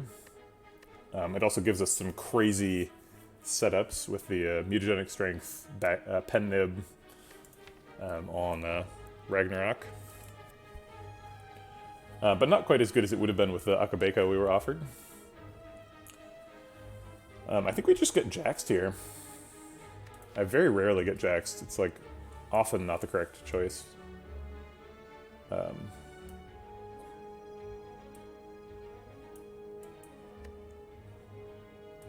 We don't really need it. We've already got scaling from the Shuriken. Getting 2 extra strength per shuffle, I think, is probably not necessary.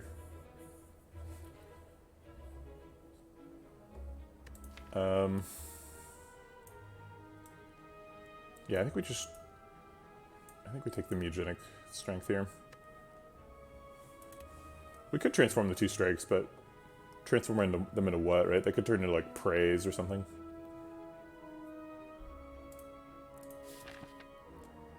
Alright, we get an extra fire if we go this way. We need those upgrades. We're way behind on upgrades. Maybe we upgrade the lessons learned to make it easier to get other upgrades. But I think probably talk to the hand.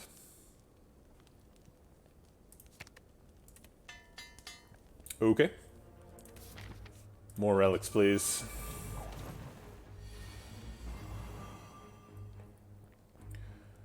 Oh wow, we got marbles in the last fight. I hadn't processed that yet. That's really good.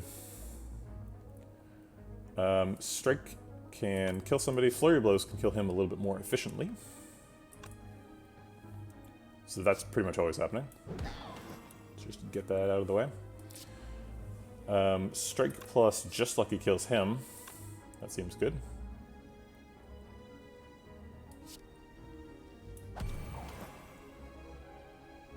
I'll play the talk to the hand first, so we get an extra dex for the just lucky. Oh, oops! I just pen nibbed to just lucky. We don't need lessons learned yet, and I think we need to block. All right, so we take 2.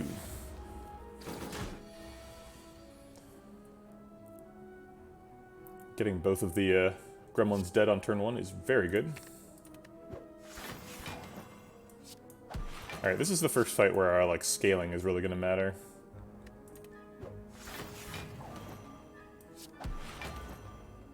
And we're getting quite a bit of it here. Alright, see you later, Sir Artemal.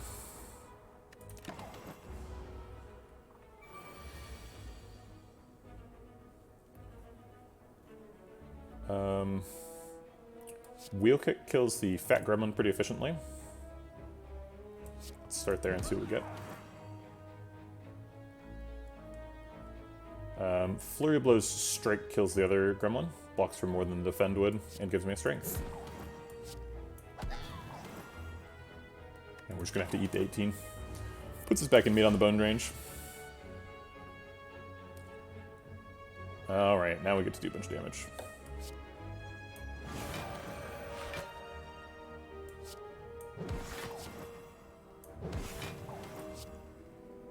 It looks like this is close to lethal, so maybe we leave him alive, so that we can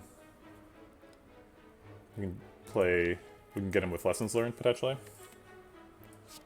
So I'll leave him at 12.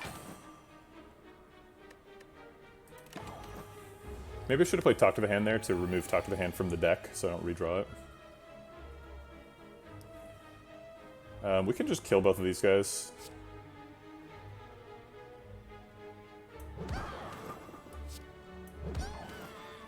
We're setting up pen nib for the next fight, too.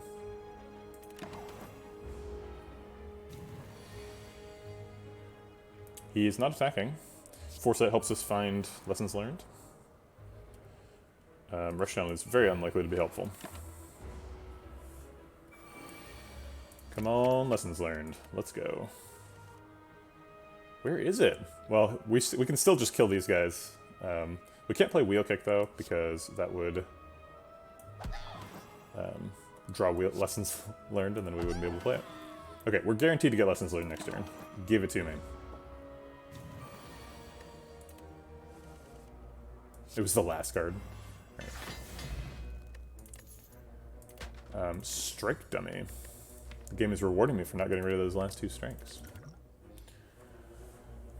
We got an upgraded Rushdown from the Lessons Learned. We could have access to another upgraded Rushdown. That's weird. I don't think I'm going to do that. Empty Body would help me get the Flurry of Blows back and pay off the Dex from Duality. Not interested.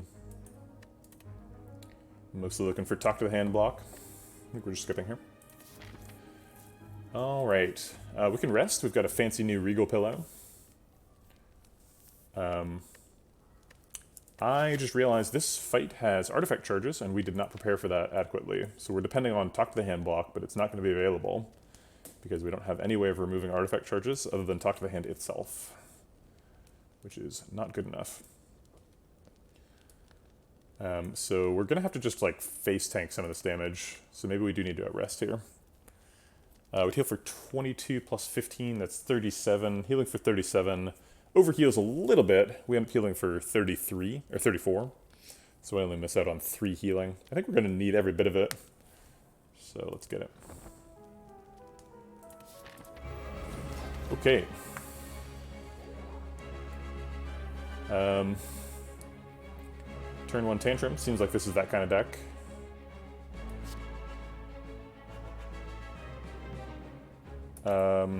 Yeah.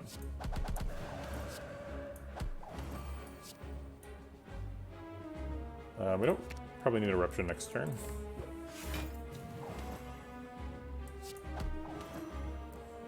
If we play 2 more attacks, we get another Strength. So I think we're going to do that over playing Mental Fortress. My goodness, we scale up fast. Wow. 128 damage on turn 1. Blam. Okay, so we're going to play Vigilance to exit, which means he's going to hit us for 8 times 2. I think we're just going to ignore the orbs. The orbs have 110 health total, and Bronze Automaton himself only has 170. So I think we're just trying to kill him before he hyper beams. In fact, there's an argument here for just not playing Vigilance and just staying in Wrath mode for the whole fight. Taking 32. The Orblings are going to steal Lessons Learned and an Uncommon. The Uncommon could be Tantrum, which would be disastrous. We need that Tantrum. If we don't play Vigilance, we do get a Strength. Actually, no, we're getting a Strength either way. Yeah, because Just Lucky's going to get a Weave back.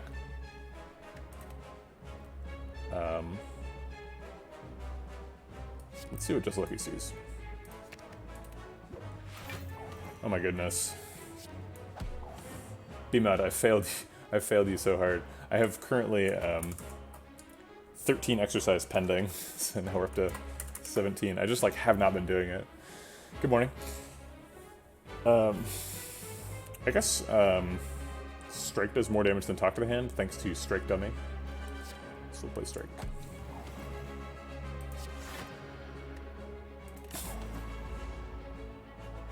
Lessons Learned and no Tantrum. No Tantrum. 1 time. Thank you.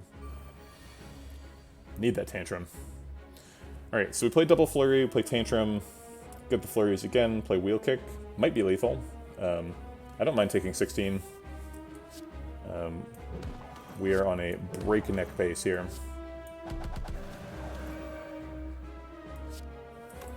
That is Pen Nib, so I guess we're playing Wheel Kick to get lethal. Dang, that was fast.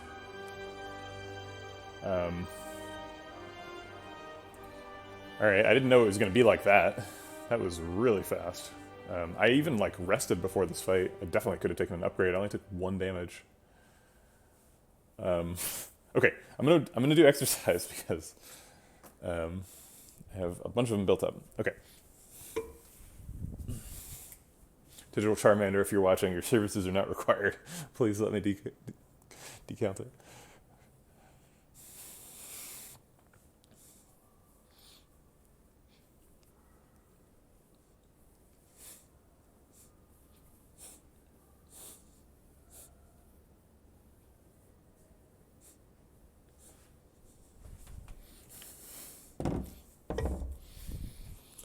I think we should just skip this. I think Conjure Blade is definitely worse than skip. Deus Ex Machina could be good. He is watching. All right, I'm gonna mark it down as going down from 17 to 16. Deus Ex Machina could be good if we get a bunch of cut through fates. Then Deus Ex Machina could help us play the Deva form and get that online. But we're a 26 card deck. We're not switching now. We've got a thing. That's what we're doing. So anything that's maybe we could switch the plan is no, we're not doing that. So Deus Ex Machina is switching the plan and we're not doing it. Blasphemy, it doesn't seem like we really need. It seems like we just we get out of the gates really quick. Blasphemy is primarily useful for giving slow decks a way to win hallway fights. As well as ways to style on the heart. And that's just not something this deck needs, so we're going to skip it all. Dex pot versus block pot. I think I like the block pot. Spurning all of the rewards. We have Omamori into Calling Bell, which is insanely good. So that's right up there at the top of the list. We also have Russian Nesting Doll Relic with Curse Key. I've been informed that I cannot pronounce this word, so.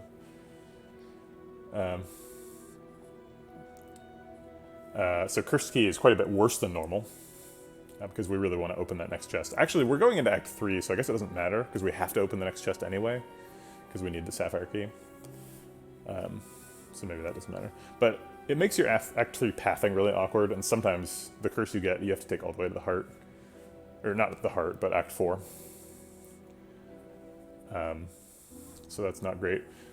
Coffee Dripper, we have a Regal Pillow. So we have relics that say don't pick these two, and we have a relic that says pick this one. And I like Calling Bell quite a bit on the worst of days. Also, we would get the Oops All Relics combo of Black Star, Matryoshka, and Calling Bell, where it's just it's relics that give you more relics. We also have Tiny Chest, who I don't want to forget about. He also is a relic who gives you more relics. So I think we're going to pick Calling Bell here. Pretty excited about that.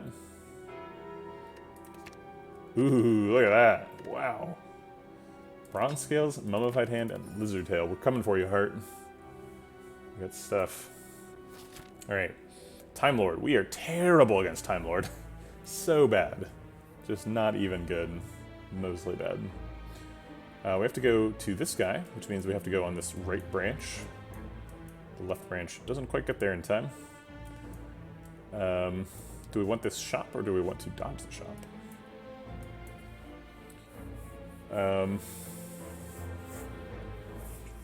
If we go to the shop, we do get one last shot at orange pellets. It's not the last shot. I guess we could get it in Act 4 as well. We will have 180, which is the maximum possible cost for orange pellets. So yeah, I say let's go to a shop.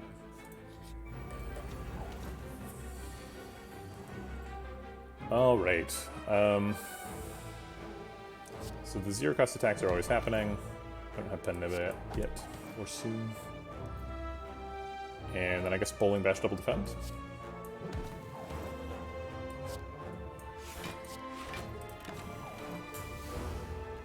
Man, Mutagenic Strength plus Bag of Marbles is makes turn 1 hit really hard. Oof! Oh man, I hate that. I think we lessons learned this turn. We have a weave in the graveyard, so we should have pretty much unlimited damage. Yep, got him. You defend. Thank you very much. Actually, pretty helpful. Defense blocking for 3 more. It's it's kind of a meme, but it's not bad. We don't want any of these. Evaluate's the closest, I think. Evaluate's kind of interesting because it pays off our duality decks and draws more cards. It helps us with more zero cost stuff, but no. Shapes should be able to get. We could theoretically try and get 3 procs of lessons learned here. Oh wait, no, it exhausts. Never mind. We could try. We should be able to get a lessons learned here. Should be able to learn a lesson from these guys. Eruption Wheel Kick seems good. Wheel Kick by itself will be lethal on the Exploder, so I'll put Eruption on somebody else. And we'll Flurry Blows first, because that's the correct thing to do.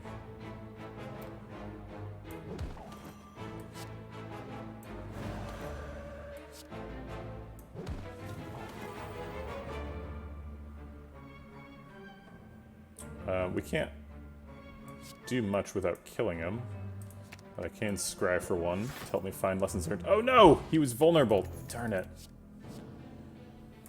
Crap. I messed up.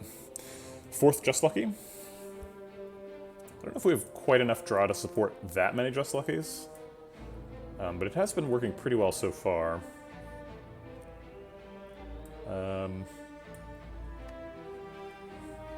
What are we doing against Time Lord? Because the thing we're doing now I don't think works.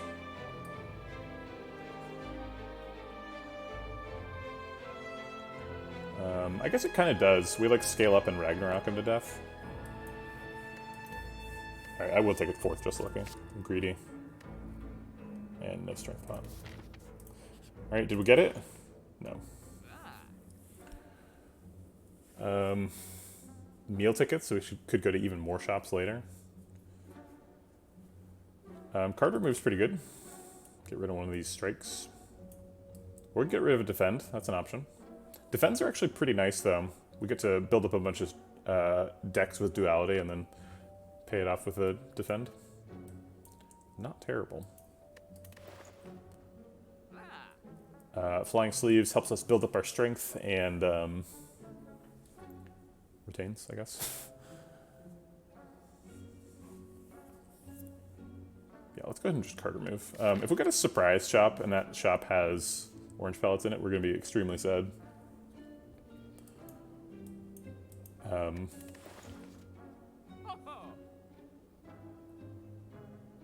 But we can't just keep waiting around for orange pellets our whole lives.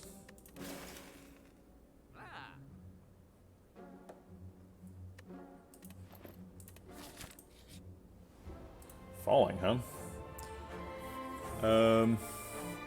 I really could lose either Vigilance or Mental Fortress. I don't care about either of those. I guess I'll lose Mental Fortress.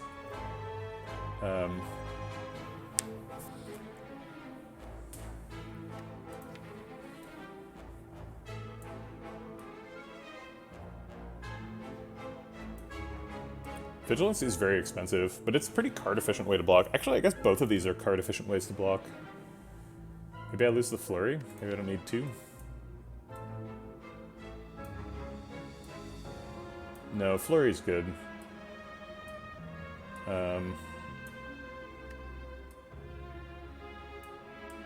Yeah, Mental Fortress has never paid off.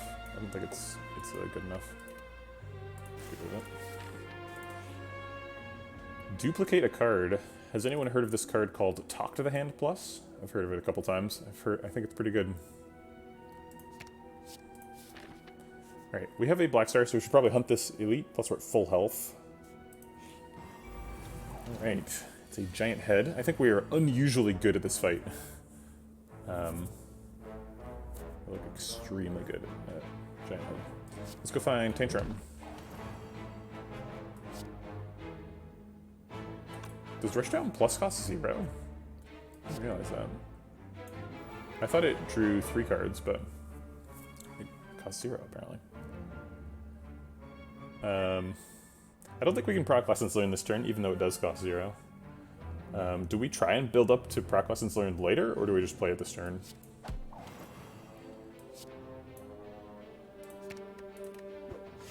I am not sure.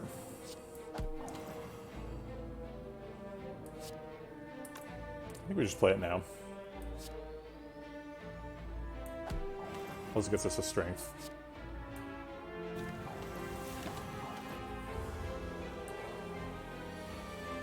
Tried to weaken me. Doesn't work on me. Flurry, Tantrum, Flurry is good. He's going to try to punch us for 26. We have a block pot that we've been waiting to use for forever. And a defend that'll end up doing quite a bit. I guess we actually do Flurry, Eruption, Flurry, and then Tantrum with an extra strength. We'll defend last, because it gets us extra an extra block for every card we play. Although we could play it first if we wanted to get extra slow.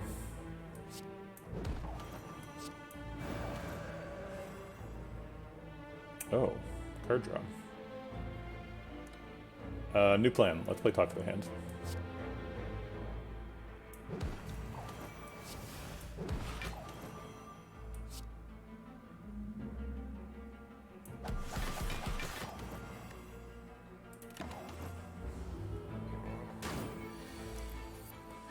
All right. We get to play all the cards in our hand, which is neat.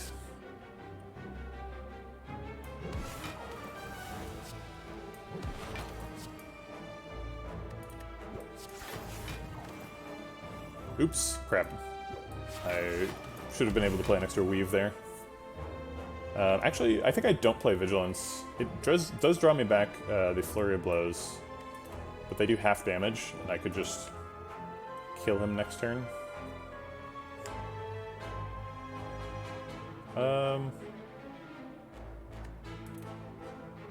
Actually, no, because I get an extra strength.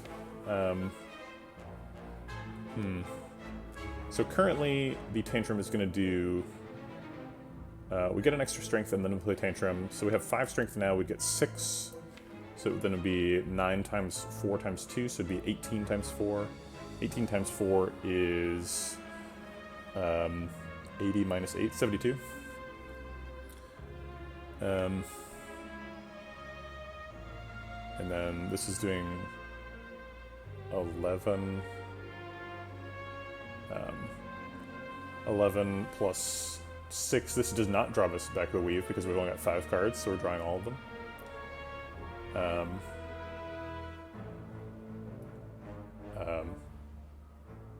Sorry, so 11. Sorry, 22 plus 16. 22 plus 16 is.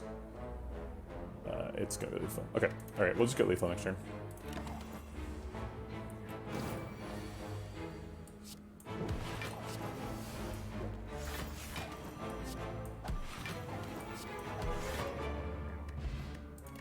A little bit late for a Toxic Egg. But hey, there's a Wave of the Hand. I guess I spoke too soon. That Toxic Egg paid off huge immediately. All of these cards are skills. Okay, I'll take a Wave of the Hand, sure.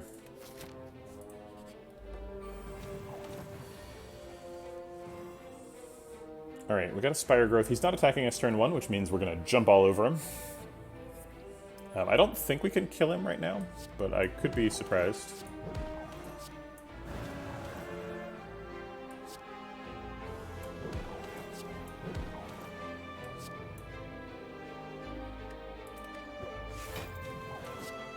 Almost.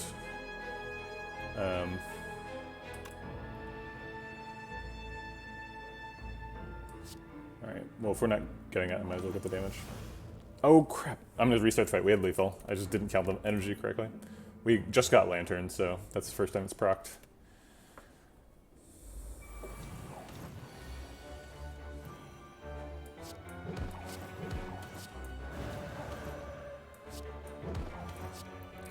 Sorry about that. All of you out there in Twitch chat land watching me make mistakes. There we go. Pretty good Pendant setup for next fight, too. Is Tranquility good?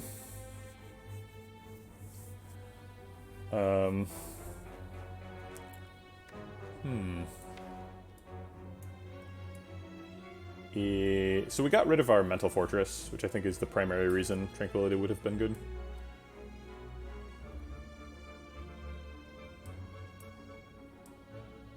It seems like we're mostly just ignoring the fact that enemies do damage with this deck. We do have some Talk to the Hands, which is nice. But yeah, we're just staying in Wrath mode and murdering people. And I'm pretty okay with that.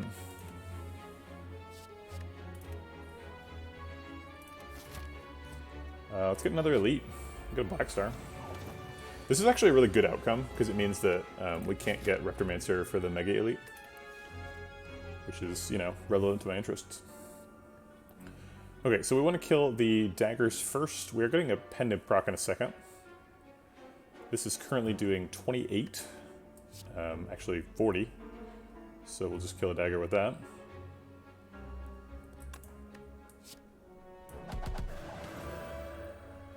And now we get a pen-nibbed weave to kill the other dagger.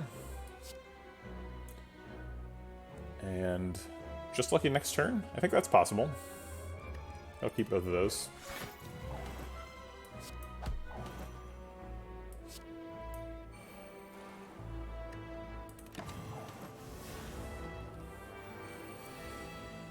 I've already seen all these cards. Okay.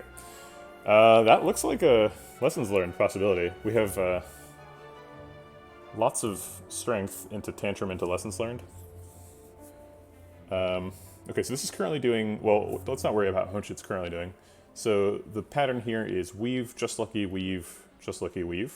And that's assuming we don't find the other weave on top. So that's 3 weaves and 2 just luckies for 5 total attacks. So we're going to get 1 strength out of that. So we're going to have 3 strength. This is going to do 44 damage. And this is going to do 25. 44 plus 25 is 69. Nice. The weaves are going to do sort of a complicated amount of damage. I'm going to pretend that the weaves have 0 strength and the just luckies have 1, because that's the easiest way to think about it. So 69 damage from these. The weaves are going to have no strength, so they're going to hit 3 times for 12, which is 36. 69 plus 36 is 105. 105, and then these are hitting for 11. So that's 22, 127. So we're off by 20. We don't have any potions that do damage. So she's hitting us for 64 and killing us. That doesn't sound good. I guess we have Block Pot to save our life. Go to 12.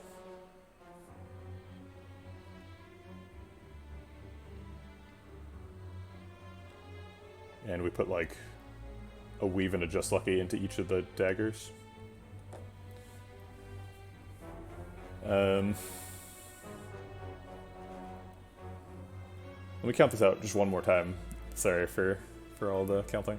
So first weave does 12, just lucky 22, second weave another 12, so 34, and then we get strength, so this does 11, so we're up to 45, this does 13, so we're up to 58, and then this does 44. 58 plus 44 is 102. I do not have a weave in my discard pile. There's only 1 weave in the deck, so 102 plus 25 is for some reason slightly less than last time. Oh no, it's the same number. 127, so we're off by 20. Yep, I mean I counted it up 2 different ways and got the same number, so presumably that's the correct number. So I guess we can't do it. Drat.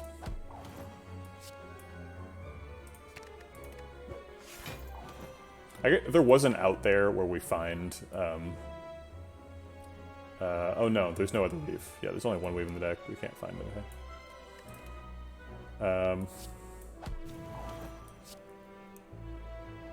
Oh crap.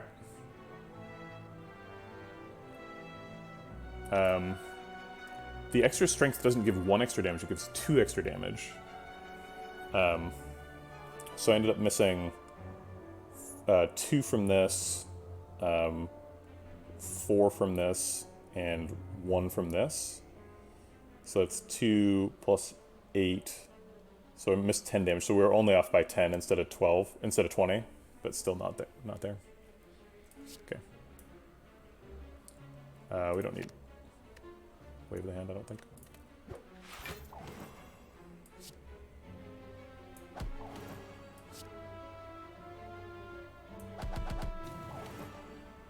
And these do basically the same amount of damage, so I'll keep Lessons Learned just in case.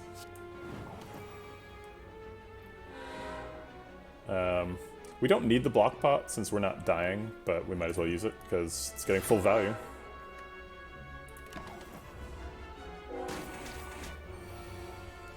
Alright, Ragnarok kills her. We have Pennib up too, so Ragnarok super kills her. We could try and rotate her around. But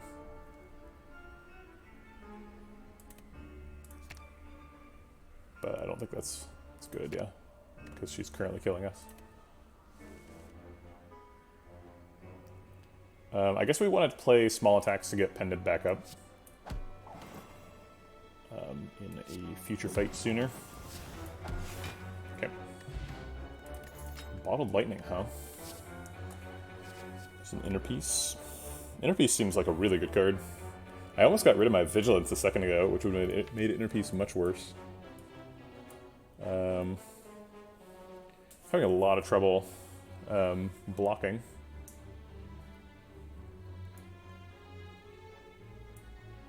Actually, no, we're not in general having a lot of trouble blocking. We had a lot of trouble blocking in that fight because we got stuck in Wrath mode and never drew a Talk to the Hand.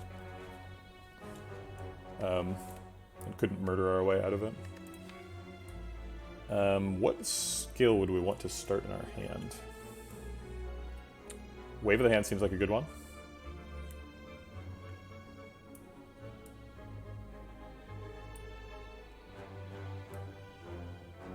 Yeah, I think we bottle up the Wave of the Hand, and then take the Inner Peace.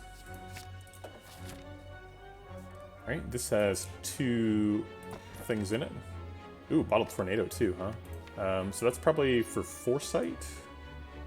Actually, no, maybe Rushdown, because we end up going into Wrath on turn 1 quite often. And then we have to skip Calipers for Sapphire Key, but that's whatever, we're never generating that much block anyway. Bit my tongue. Ooh, how? Look, we got that early. We already got the little Arrow of Glory.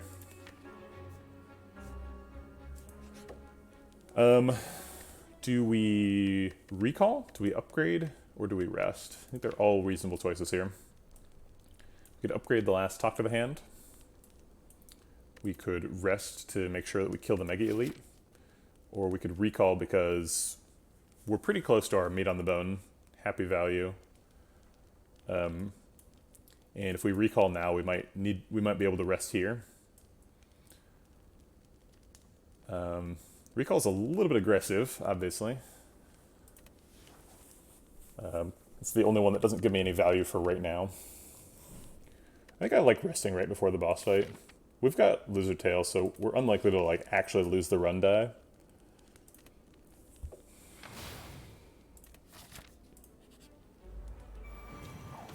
Oh man, I left Tiny Chest on 3. That was a mistake. I should have pathed this thing better. Actually, no, I got every question mark I could. I guess I could have taken this question mark instead of this Elite for free Relic. That was Reptomancer too, so it could have dodged a lot of damage. But then this would have been a Reptomancer. Whatever. Okay. So we're generating a ton of block this turn, so Wave of the Hand is probably happening. Ooh, Talk to the Hand next turn too. Sure. Hey Redbeardy, thanks for the raid. Appreciate it. How was your stream today? And welcome to all of Redbeardy's raiders. This is kind of a weird one. We got Black Star as our swap relic. So we've got a ton of relics. And we're trying to do Talk to the Hand stuff, basically. We just bottled the Wave of the Hand, so the deck feels a little bit different now. A little bit more defensive tools. We've got lessons learned that characteristically we've been completely neglecting. We've gotten like 3 upgrades out of it. Originally we thought we were going to do like Ragnarok strength scaling stuff. We are still strength scaling. We looked really hard for orange pellets and couldn't find it to go with duality. Ooh, most complex defect run you've ever played. That's, tell me more. I like complex things. Oh no!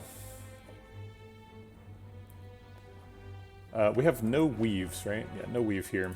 So we could talk to the hand Just Lucky, which generates quite a bit of block on its own. 3 block from this, 6 block from this, plus the sort of natural block. We do have Flurry of Blows and Inner Peace Eruption, so I think we're probably doing that whole thing. Let's see. I guess we... It doesn't matter if we talk to the hand before or after Eruption, because he's intangible. Ooh, Heatsink's Creative Ad, that's always fun. That is a vulnerable archetype to the Act 4 elites, for sure.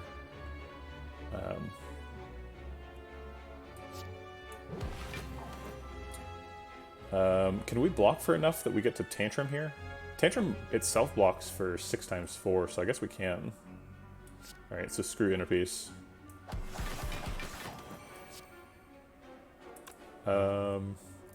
Just Lucky does not get us a Strength, and it costs us a Pen Nib to do 1 damage. So we're going to skip that.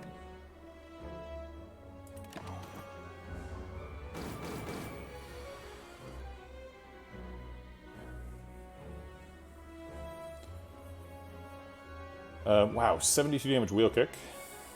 That seems pretty good. But if we do that, we can't play Vigilance, and then he's going to hit us for 67 and kill us. Unless we kill him. So are we killing him? This does 72. That puts him down to 121. We have 3 strength, and we are in Wrath mode, so this is going to do... Does 4 naturally? Yeah, 4, so it goes to 14, which makes sense because it's 28 now. So we do 72, so he's down to 121. Then we do 14 more, he's down to 107. Just Lucky, he is down to, that's another, that's 12 damage. So he's down to 95. Another 14 from this. Another 14 from this, he's down to 81. Doesn't seem like we're close. Bowling Bash is 26. So we're off by like 30. We are wheel kicking though, so we could draw something. Flurry. Tantrum? Yeah, if we draw Tantrum, I think we do get it. Tantrum does an awful lot of damage.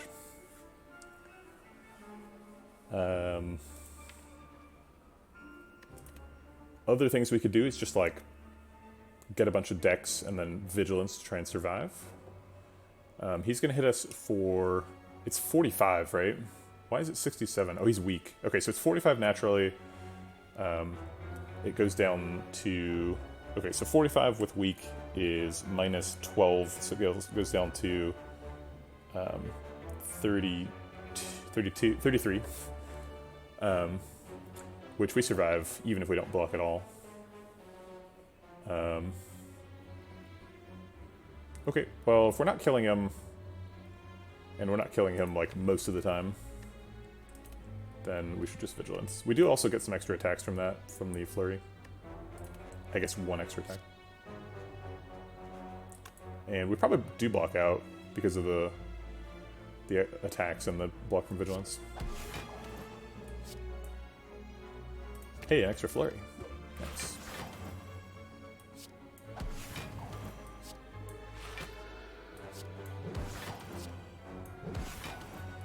Maybe we can proc Lessons Learned in this fight. If we manage to not draw Tantrum and not draw Lessons Learned next turn, or if we draw Tantrum next turn and the turn after that, and he's not attacking, then we can read him like a book. There's the Tantrum. Kind of scary to... Oh, I guess we have Empty Fist, so we don't care. Okay, so we're just going to use Tantrum and Flurry and Empty Fist to block. Oh man, I forgot about Rushdown. Crap. So we have to Tantrum again to shuffle it. And luckily we didn't draw Lessons Learned.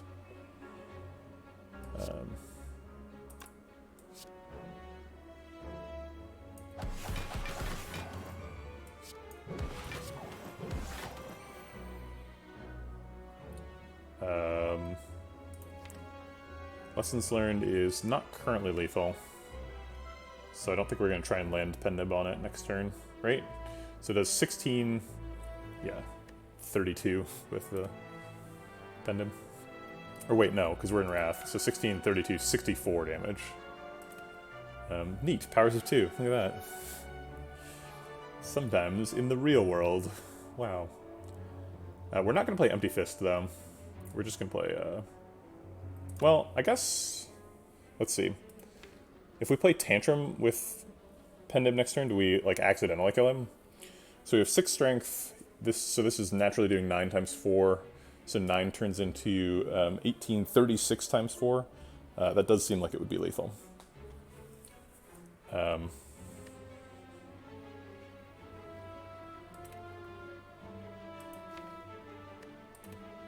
Well, okay, I guess we can't do that then. So let's just play the small attacks. And not Empty Fist.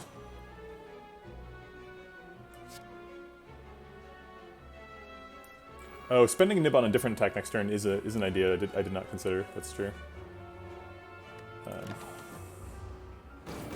I didn't want to assume that I was drawing anything that I didn't see. But you're right, I probably would draw an attack. Alright, so this does 80, so then that kills him. Great.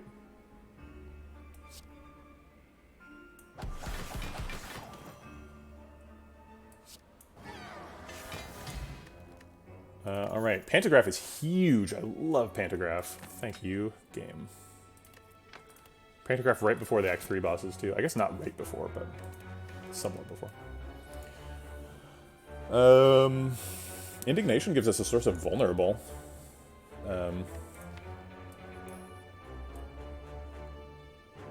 We're mostly using Wave of the Hand to peel off artifact charges for Talk to the Hand now. So we're not, like, super looking for status effects. But vulnerable enemies die very quickly to, like, Wrath Pendib stuff.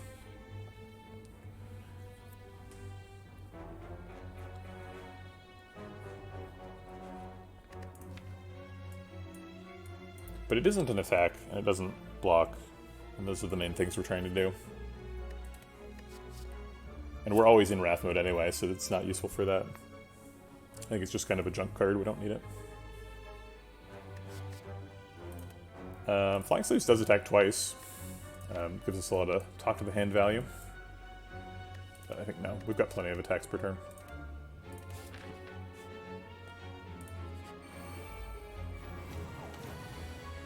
We're actually getting a surprising amount of value out of that Maw Bank. We got it on like floor 44, but like that does give it several floors to build up before the Act 4 store. Alright, probably playing Wave of the Hand. Probably killing somebody with Bowling Bash. We don't even need to be in Wrath mode to do that. It does 60 damage on its own. But if we're in Wrath mode, I think we can kill both of the outside ones, which is relevant to my interests.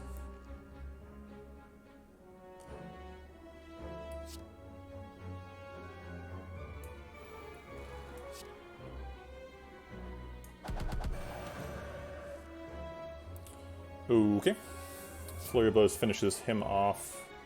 I guess we want to Bowling Bash first. Does Bowling Bash count Darklings that are down? I actually don't know.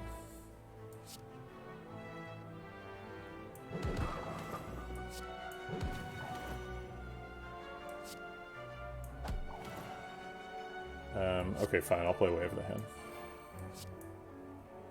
I guess we're killing him. Oops, crap. I didn't think that attack was killing him. I know I said that out loud, but I thought I was trying to get towards lessons learned. Look. This game's hard, okay? Something I don't like about this game is that it saves a slot for a relic on the left as soon as you get the little arrow button. But there's no arrow button here. I can't go any further. There's no point to having an arrow button here. It should go all the way.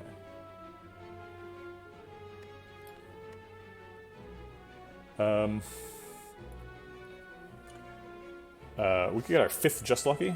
Just Lucky is one of the best cards in the deck. We've got a Weave, we've got 3 Talk to the Hands. If we had a 2nd Weave, I think I would pick up a 5th Just Lucky. because I'm an absolute madman.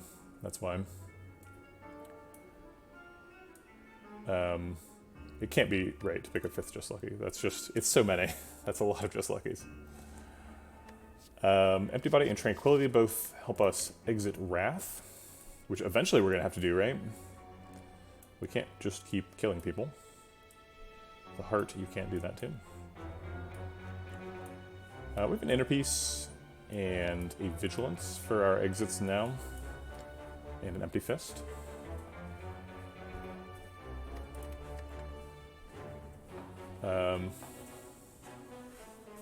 What can't you unsee? I don't understand.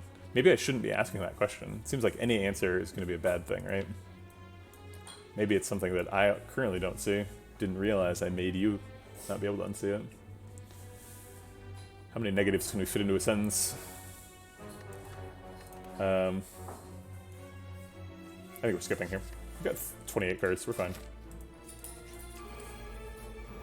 We are terrible against Writhing Mass, but should be fine. Wave of the Hand has nothing to go with it other than a Just Lucky. We do want to weaken him,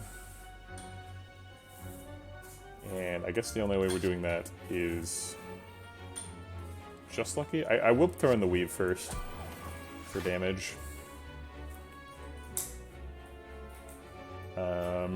We've got Flurry if we need to change him again.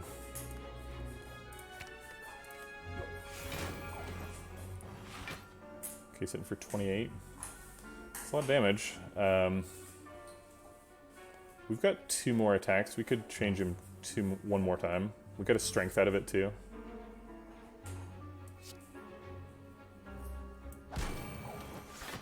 Okay, perfect. Attack me for 12. See if I can.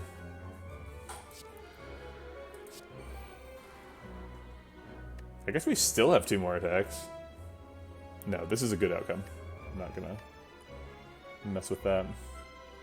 Is this a regen pot? Regen pot's been sticking around for a long time.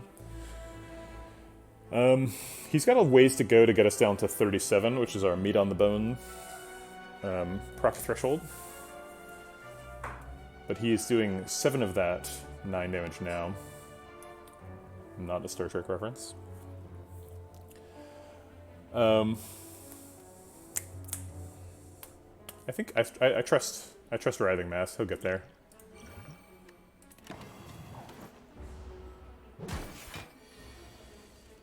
All right, there's the Talk of the Hands. That makes us actually good at this fight. Okay.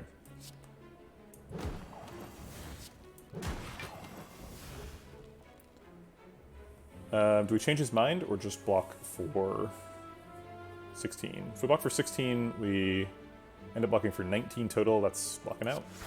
Oh wait, that didn't work. Just Lucky does give me back a Weave, so if it changes his mind to something really bad, we can change it again.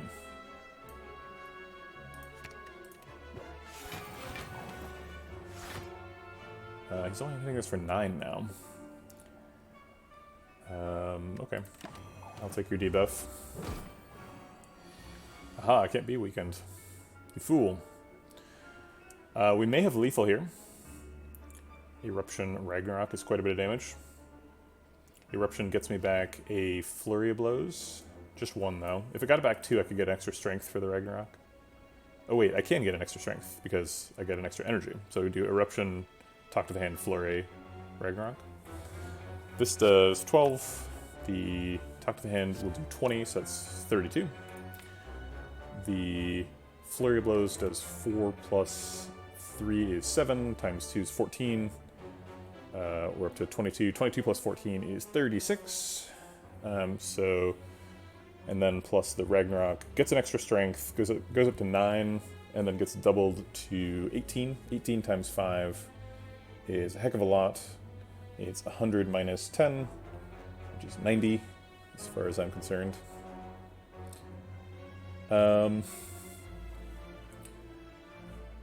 So we're doing 90 damage from that, and this built up to 32 plus the 14. 32 plus 14 was 32 plus 14 is 46. 46 plus 90 should be pretty safe. It's 136, so he'd have to gain 13 malleable block for that to save him. He's going to gain 3, 4, 5. 3, 4, 5. Yeah. So he's only gaining 11. Okay, so I think we have lethal. Thanks for the follow, Schneiderpo? Schneiderpo? Oh man, I don't know if I've triggered Lotus the entire run. I feel like I never exit calm. I like thought maybe it would be good, but then totally forgot that I had it. This run has been so powerful, we forgot about our boss relic. That's what happened. You're 100% right. We can wheel kick instead of talk of the hand. That has a couple of advantages. The main advantage is it does more damage. Oh, I thought we could get lessons learned, but we can't. I was going to say the other upside is that we could get lessons learned, but that's not true. Okay, alright, let's just get lethal, because I'm done with all this talking. Oh my god, we had whatchamacallit too. We had Rush Down. All kinds of damage I forgot about.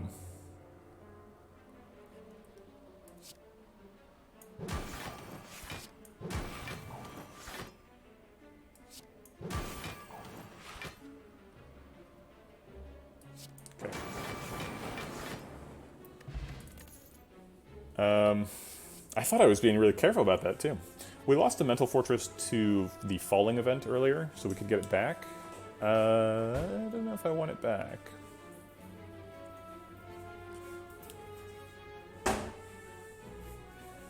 Yeah, I think no. We're getting all our block from other sources. Mental Fortress. We just don't change. We don't change stances like a ton of times per turn. We play a ton of attacks per turn. So we're gonna skip that. I didn't even like look at the other cards in that card reward. I'm not sure why. Hopefully they weren't good. We have a Pen-Nibbed Ragnarok here on vulnerable targets. It won't tell me how much vulnerable damage it is, but it is going to be 27. So 27 times 5 on all these fools. If it hits one of them twice, that target dies, right? So they each have 54 health. Which is 27 times 2 exactly. Actually, I guess only he has 54. These ones have 53. So it has to hit at least 2 of them twice. So it's killing at least 2 of them, which seems great. Okay, those 2. Got it.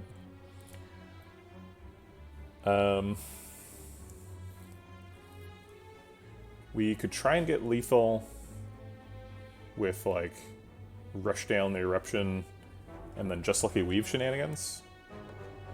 But actually him hitting us for 12 is not a disaster here. It puts us down to our meat on the bone threshold, so we don't actually lose health. So I think we'll just let him go for it. If we could block for 1, we would, so that we'd go to exactly 37, but I don't want to block for 2, or 5, or 4.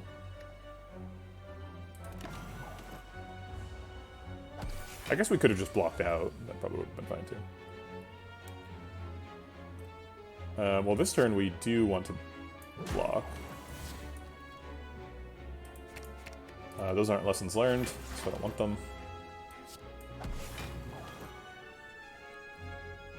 I'm willing to take 3 damage to draw another set of cards and look for lessons learned. Can I have it, please?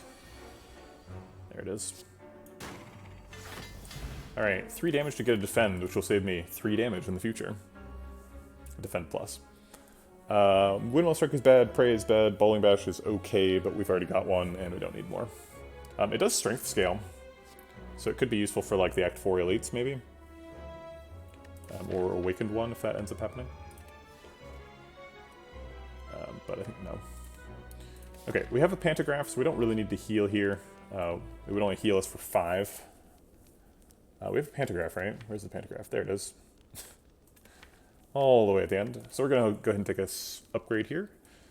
Almost certainly talk to the hand. I guess the closest card is probably Ragnarok, but Talk to the hand, come on. It's the talk to the hand. Okay. We did get a talk to the hand on turn 1, which is very nice. So we can like wave of the hand, talk to the hand, just lucky. And then vigilance, I guess. And maybe rush down.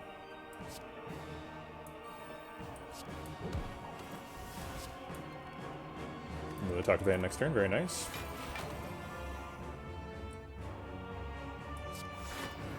So we're blocked out. We can play rush down if we want.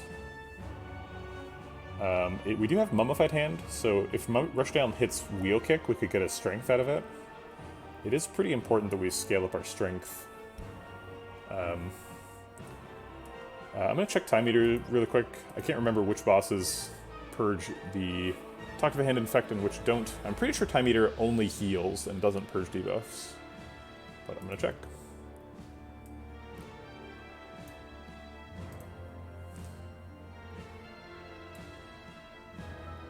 Nope, remove all debuffs. Okay, darn.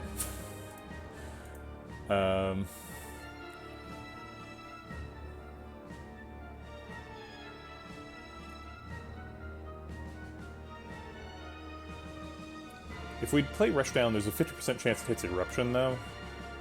And then, what are we doing? Right, we're like wasting a Talk to the Hand if we play it, and taking a bunch of damage, and if we don't play it, then we're not going to get the strength, and we just played a Rush Down for no reason. So I think I'll just pass.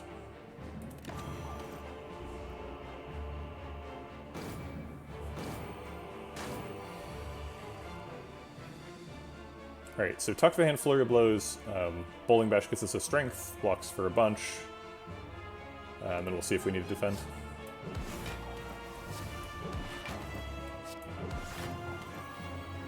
We could defend. It's only blocking for 3 though, so I think I'll just hold it.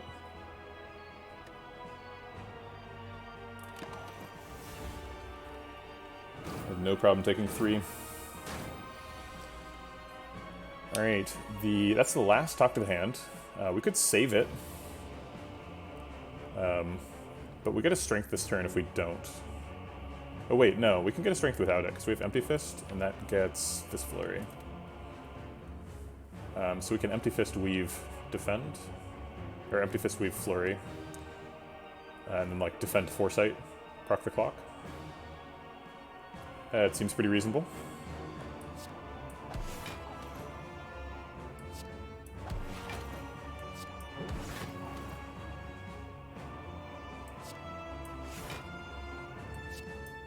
And we'll save the Talk to the Hand for the second phase.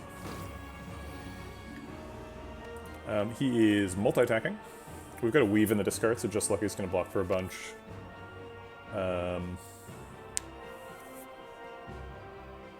actually keep this whole thing. This guarantees me 3 attacks and a defend, which is all I really need. Probably going to skip the Tantrum. Oh, I didn't need to keep the Strike, because I had Weave, just lucky Weave without it.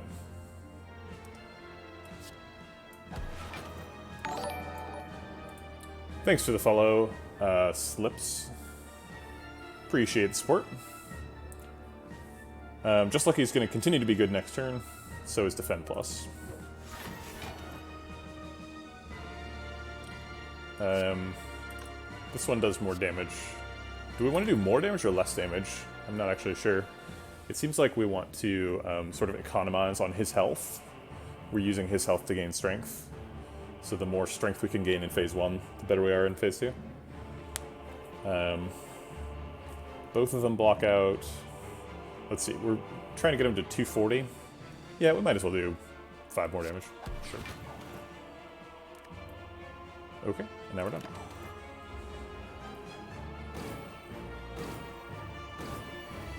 Alright, he is multi-attacking again. We don't need Lessons Learned. We can't get rid of 2 cards. If we get rid of 2 cards, then Just Lucky's Scry doesn't work for getting back Weaves. Oh, we must have had the negative draw effect, because we only drew 4 cards.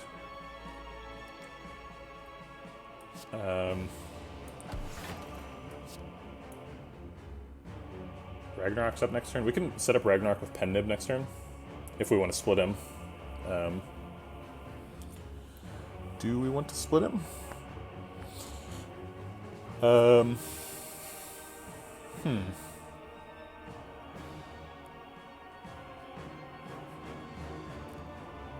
I don't know. I think no. I don't think we really need to enter column either.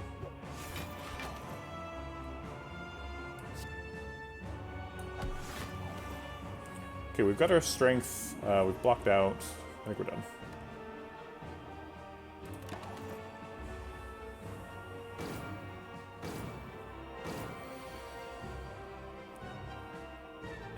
He is almost out of weak, so keeping a wave of the hand seems pretty reasonable. I think I'll keep both Just Lucky and Defend, just to make sure that I have two reliable sources of block. Ragnarok wanted to get in anyway. Very well. We could just Lucky Ragnarok. It does block for 30. It splits him.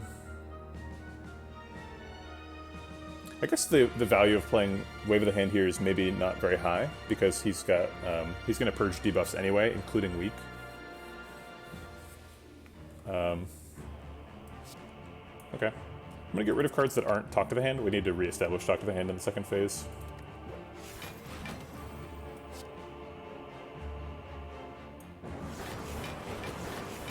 I guess that was a bit more damage than I needed.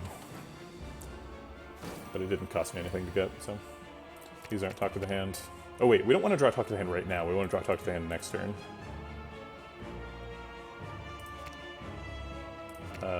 What do we want to do this turn? I guess get a Strength would be nice. Probably reset the clock. Looks like we can probably do that.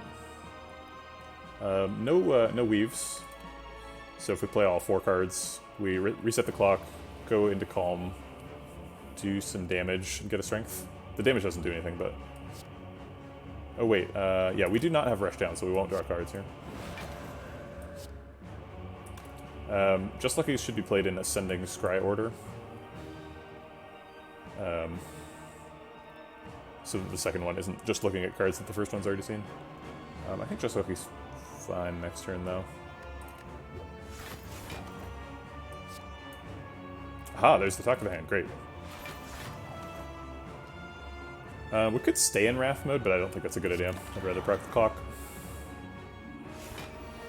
Okay.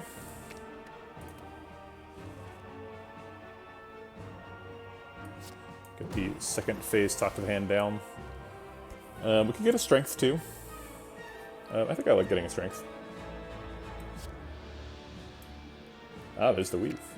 We can even stay in Calm.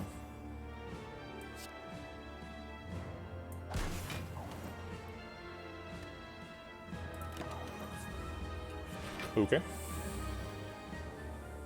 What's he doing? Attacking us for quite a bit. There's a Tantrum. Is there a way to exit? No.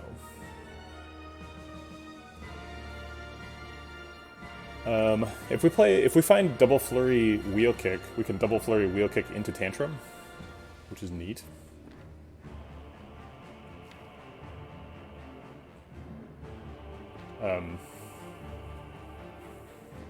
Or we could Flurry Tantrum into Wheel Kick. Wheel Kick does quite a bit of damage in its own right.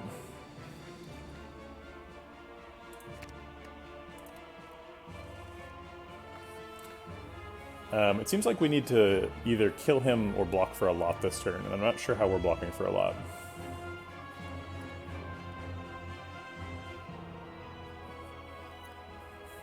If we Double Flurry Tantrum and then Wheel Kick, we can redraw the Tantrum, which is pretty neat. So if the Flurries are doing 11, that's 22. The Tantrum does 80, because it normally does 40 and it'll be pen nibbed. Oh wait, it won't be pen nibbed. I guess we can Double Flurry Weave and then Tantrum to do 80. So that's 22 plus another 11, so it's 33 plus 80. Or actually, it'll be plus 88, because we get 2 extra damage per attack for getting a Strength for playing 3 attacks. So that's plus 88. 33 plus 88 is, for some reason, 11 times 11, which is 121. Neat. So doing 121 there, which ends up doing 101 damage through his 20 armor. And then we wheel kick for 46. So he's at 139, he takes 46 and goes to 93. And then if we draw Tantrum again, it does how much damage? We will get flurries back, yes. So he's at 93, we draw the Tantrum back, it's doing 22 damage 4 times, so it's another 88 damage. Yeah, and then plus the flurries would be lethal. So we have like a 67% chance of lethal, and if we miss it, we can attack bot. I think we've got a pretty good shot at it here.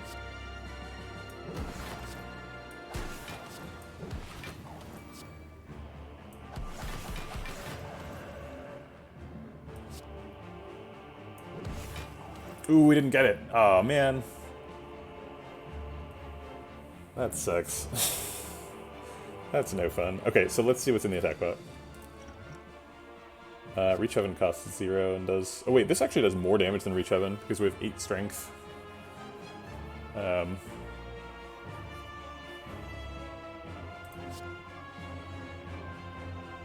24 times 4 is almost 100, so yeah, that's going to be lethal. 4 times 4 is 96, and he's at 93. Got him.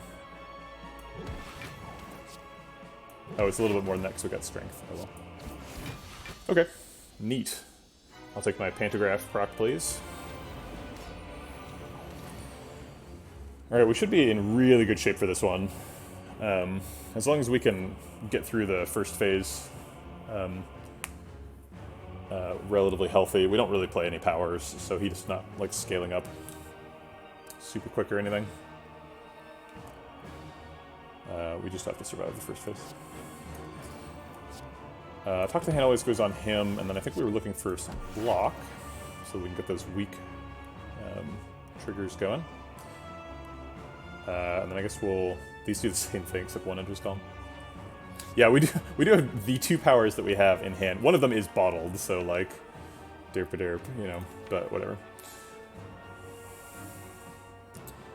I guess we'll take Calm. Not very many procs out of the Wave of the Hand there.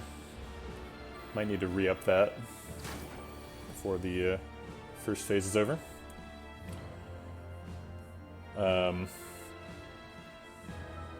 We have Tantrum Innerpiece, which is nice.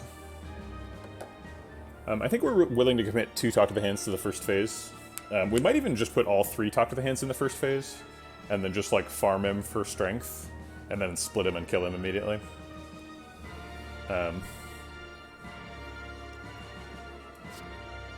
So let's do this part.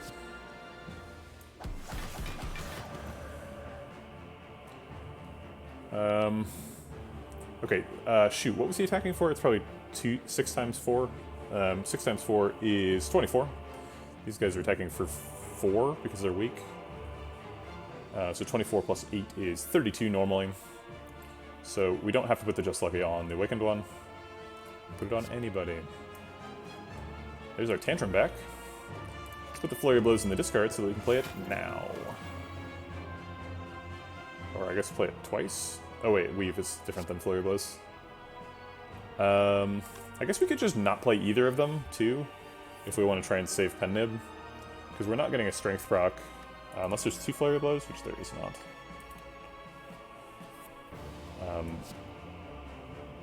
Whatever. We need to kill these cultists at some point, so...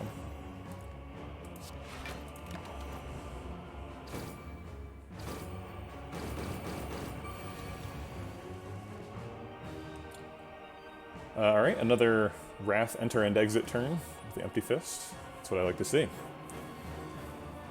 Probably want to Tantrum on Awakened one to get a bunch of block.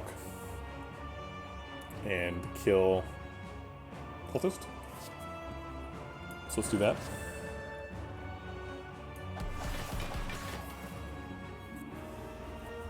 I think that's enough block, so we're gonna Flurry and Empty Fist here.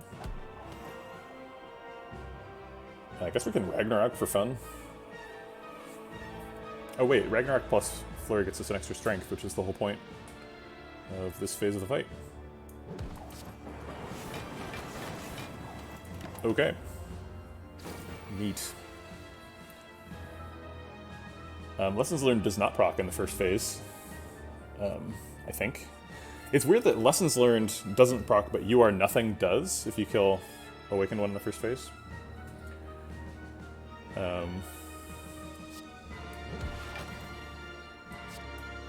Consistency, who cares about it? We're not playing this Talk of the Hand. That's so weird, but Lessons Learned doesn't, right? Like, Fatal things do not. But I guess Fatal Relics maybe are different? Whatever. What are the cards here that aren't those?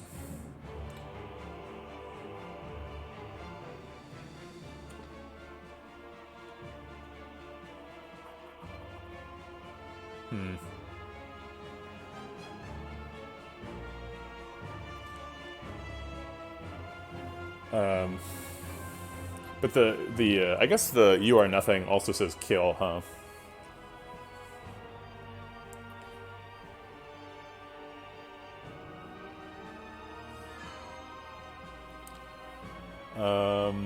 Why does this decision matter so much? The Talk of the Hand definitely is not going. Does Wheel Kick? I guess I'll keep the Wheel Kick. Okay, so there's one strength proc. Can we get another one this turn? Yes, we can. So let's do that. Looking at the same cards as before, making the same decisions as before. Okay. Getting strong.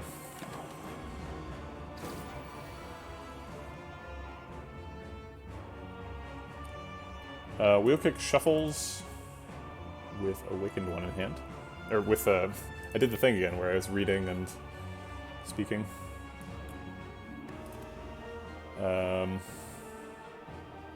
Wheel Kick, Bowling Bash, Just Lucky blocks for a bit.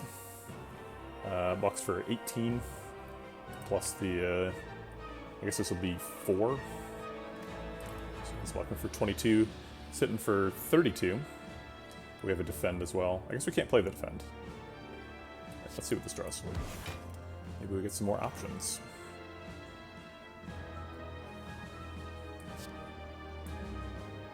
We don't need that in this phase. This blocks for more than that, but this gets us strength. I guess Tantrum blocks for the most, but then also makes him hit more. Yeah, we'll skip the Tantrum. So this, if we play this, we lose 5 health. If we play this, we lose 10 health. But we get a strength, so we're paying 5 health for a strength. I'll try and keep my health.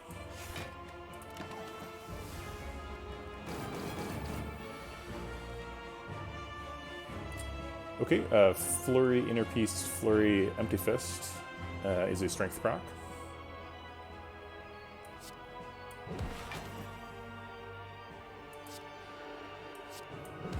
Maybe I should have Empty Fist before the...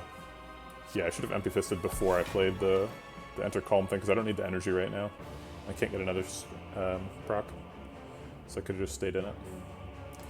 Oops, this is the first phase. I lost track of time, and thought that we were in the second phase. Whatever, if we get a Weave, we get to...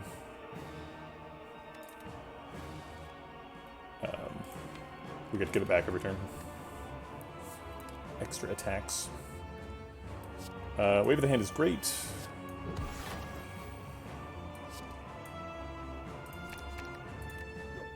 We do have to be a little bit careful we don't kill him. I'm going to leave 6 cards so that we can draw the Just Lucky and then get the Weave back with it.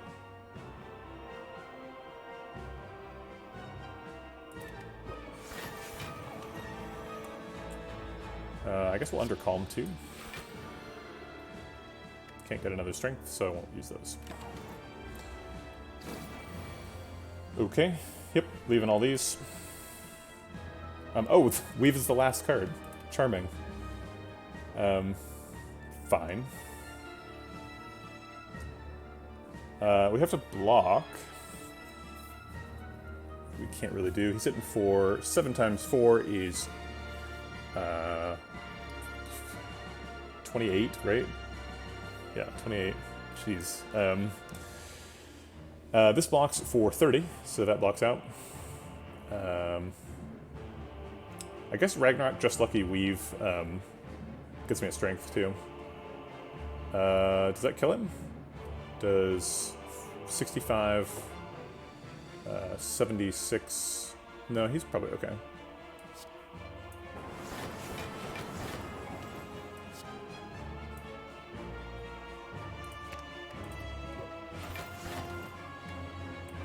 Alright, he will survive it too.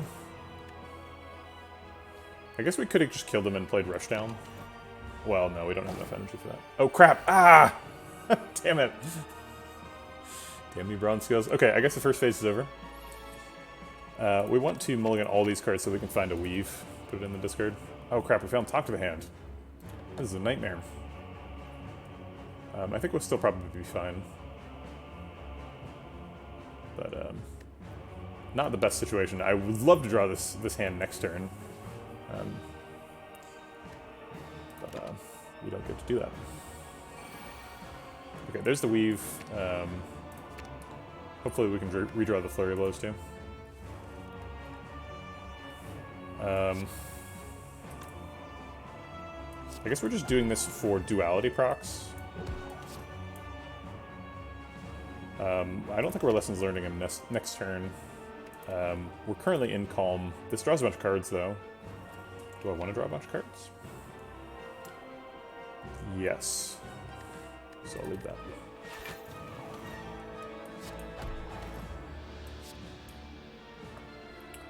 Ragnarok's not super useful next turn. This gives me a strength, so I'll spend a Pen Nib on it. And these block for 30. We actually almost blocked out there.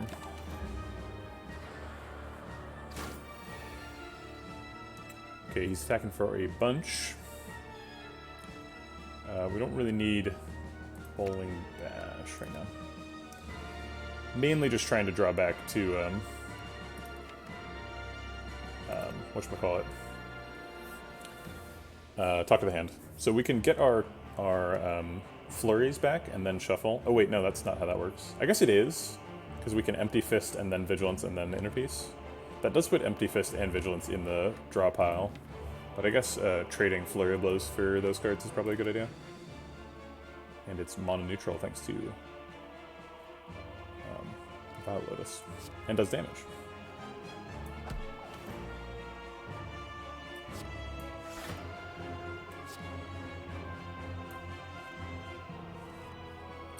Okay. Wave of the Hand is early. But I guess we can still get some value out of it.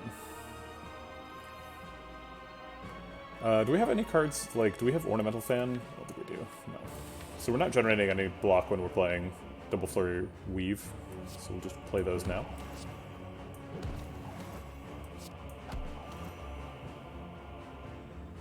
We don't have any Stance Exit. We could draw more cards with Rushdown Tantrum. Maybe we can draw Talk to the Hand. Or maybe we'll get stuck in Wrath mode and die.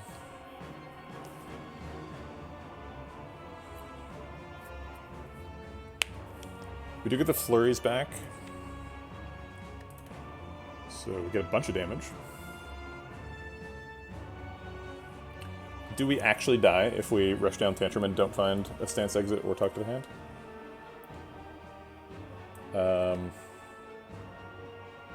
Okay, so he's hitting us for 14 times 3 right now. It turns into 28 times 3. 28 times 3 is 60 plus 24, which is 84. We're currently blocking for 75. We can block for quite a bit more than that, actually. So we are not dying.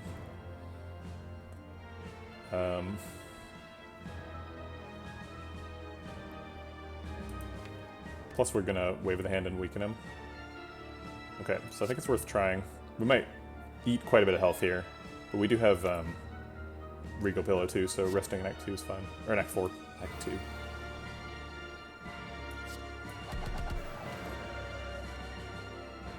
Also, is he dead? He's totally dead. 34 times 5 is a very large number. What about lessons learned? Let's get excited now. Okay, so lessons learned plus Bowling Bash does 88 because the numbers are 44. Oh wait, do we have Pen Nib active now? No, this is without Pen Nib. We're doing 44 without Pen Nib. So ideally we could set Pen Nib up for next fight with Flurry, Flurry, Bowling Bash. Lessons learned, is that specifically lethal?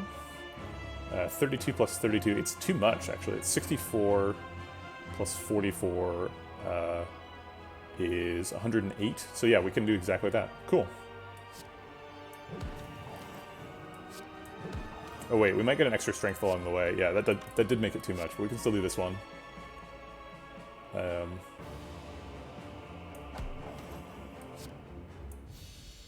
Nice. Okay.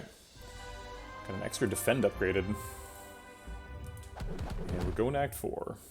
I love Black Star runs because you get such huge scores. I guess this isn't like a gigantic score, but it's still good.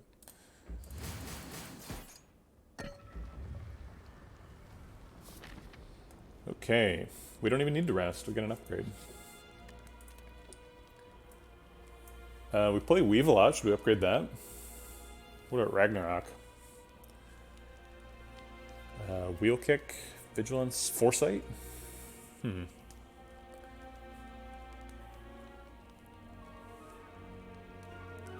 of the just luckies? Yeah, a lot of options here. I'm not sure which one is good. I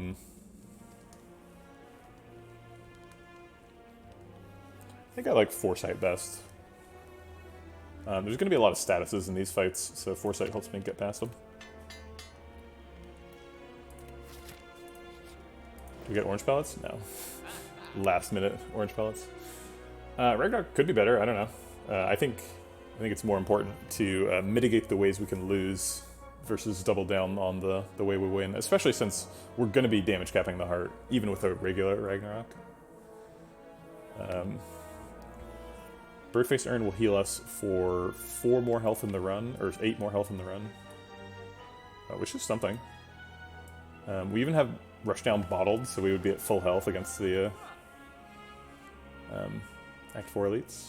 But it's up against Captain's Wheel, which guaranteed helps block one of the heart attack turns. Ambrosia could be nice, that's true. Protect actually is surprisingly good. Although we're a 3 energy deck, maybe Protect's not good enough.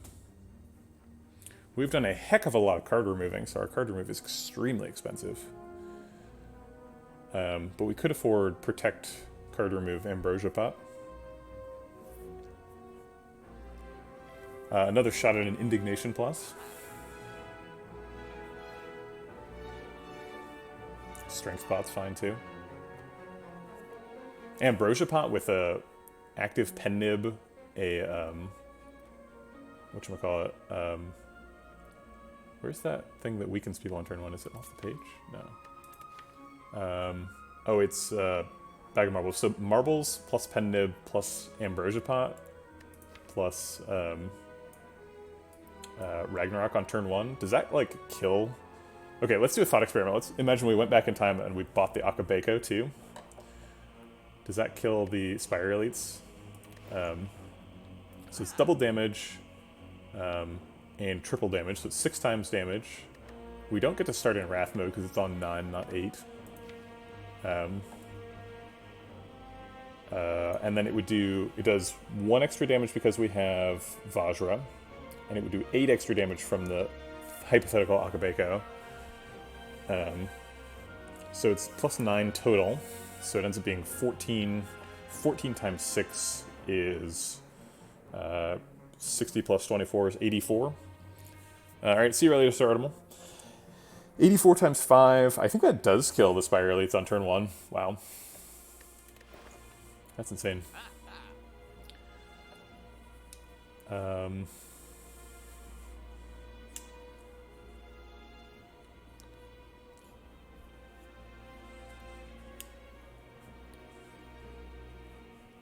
I think I like just Captain's Wheel now. I wish it was Horncleat, because Horncleat's more helpful against the elites on turn 2.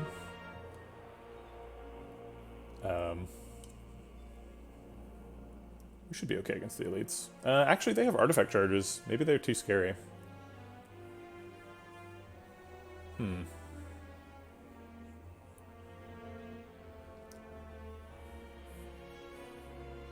think I'll take the safe approach, the Protect Ambrosia card remove.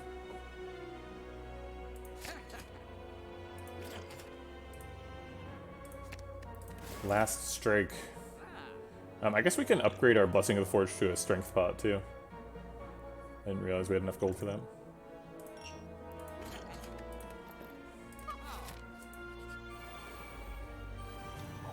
That makes the Akabeko hypothetically even better. Okay, probably don't want to go into Wrath mode because they are hitting for a bunch next turn and this turn. And we don't have any Talk to the Hand, but we do have Wave of the Hand, so we can get some stuff going. So we can Wave the Hand, Double Defend, Rush Down, and Flurry of Blows. We do have Rush Down Tantrum, so we could go look for stuff. If it doesn't work, we could Ambrosia Pop.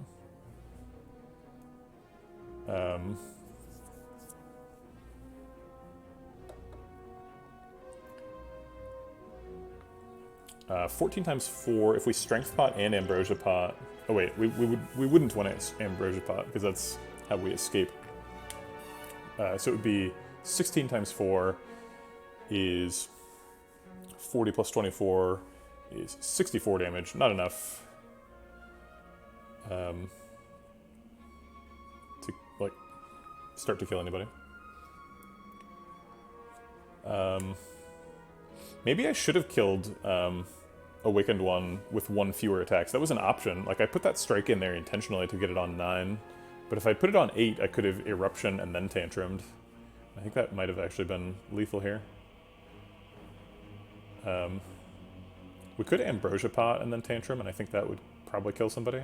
It's spending both of our, or at least one of our bullets, though. But avoiding even getting the burns is so insane.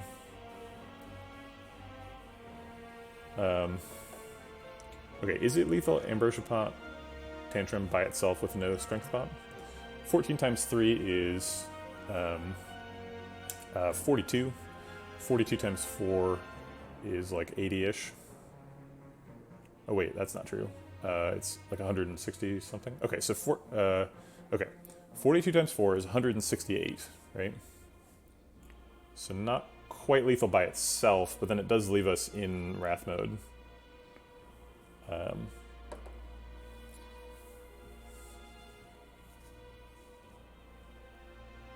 Okay, yeah, I think having one big explosive turn is probably more useful on the Spire elites than it is against the Heart. So I think we're actually going to do that.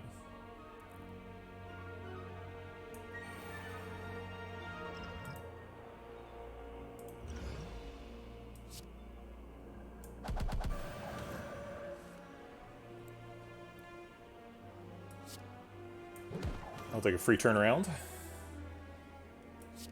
And, I guess do a bunch of damage. And get some block. Hey, we blocked out, too. And weakened him. Wow. Pretty good turn 1.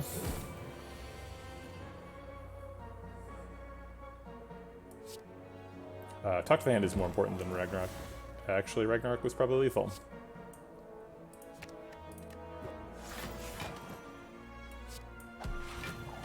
We're just setting up Pendant for next fight.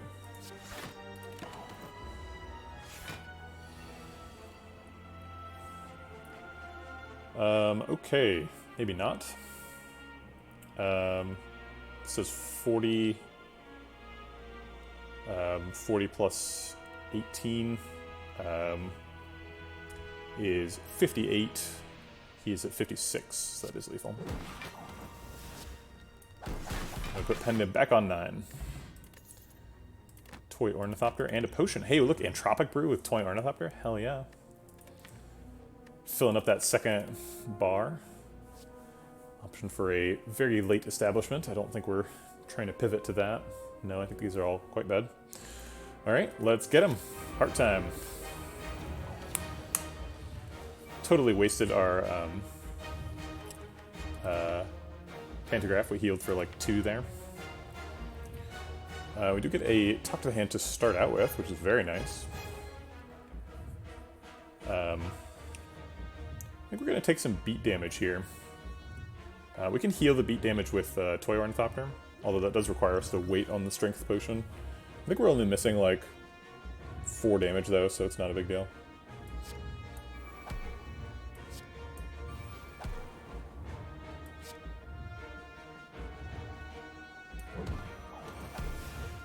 Okay, and then there's the Strength Pot.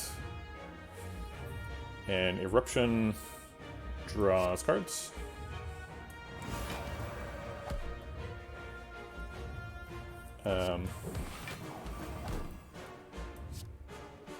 And hopefully we find a way to block. He's got 6 weak on him, so we don't need to play the Protect to get more weak.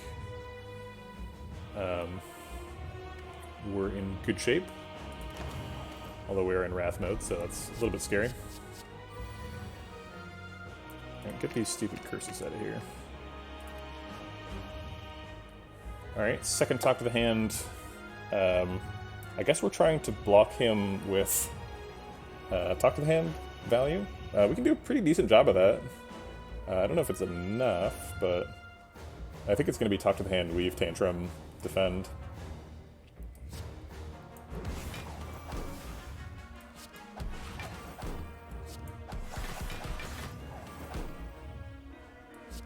Looks like we are surviving.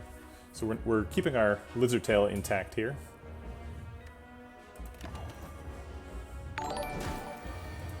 Hey, thanks for the follow. Outside. There's a stance exit. There's a cheaper one. Do we want the cheap one or the expensive one? I think we want the cheap one.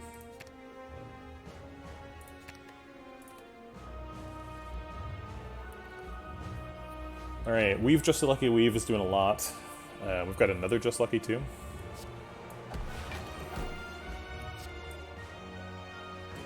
Tantrum is great next turn. He's not attacking next turn.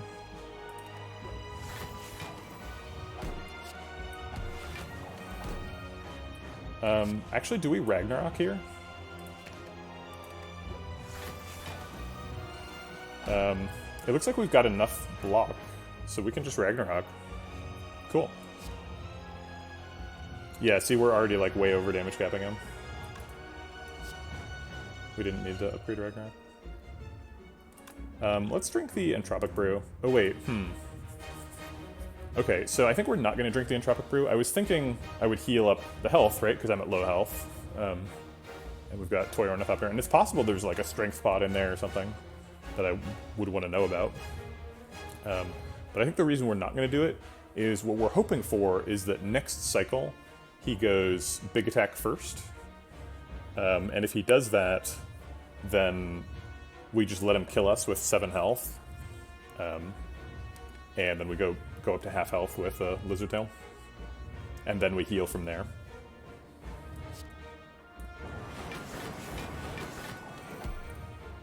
Right, and Weave gets us an extra strength. We'll stay in Wrath mode. He's hitting us for 60, so we end up taking 4 damage, but we go to 3 and survive.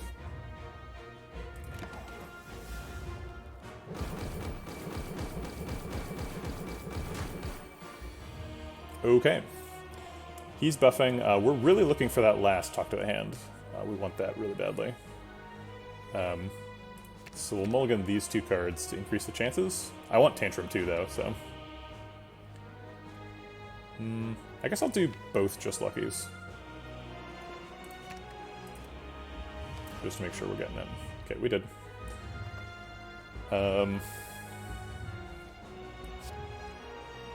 Okay, so we got all the Talk to the Hands down before the Artifact charges, which is huge. He's about to get Artifact charges in like just a second.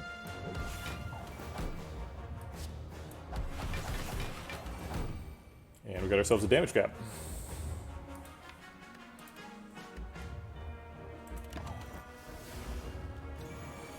Alright, it is the multi-attack. So we're in big trouble. We did not want the multi-attack first. We need to find a stance exit.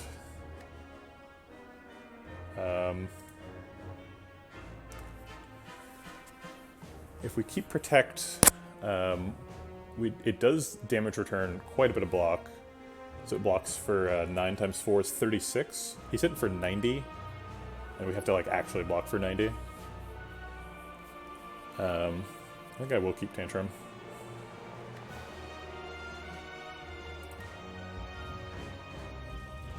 Not only does it do a tremendous amount of damage, it also blocks for more than the average card.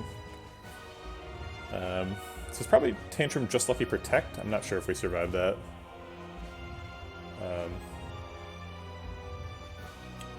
Good question. Nunchaku's off the page, so I can't tell. We can't proc it. Because there's no weaves. Unless, I guess if the top card is weave, we can proc it. So we could Tantrum, Just Lucky, Lessons Learned, Ragnarok. Or, not Ragnarok, but whatever.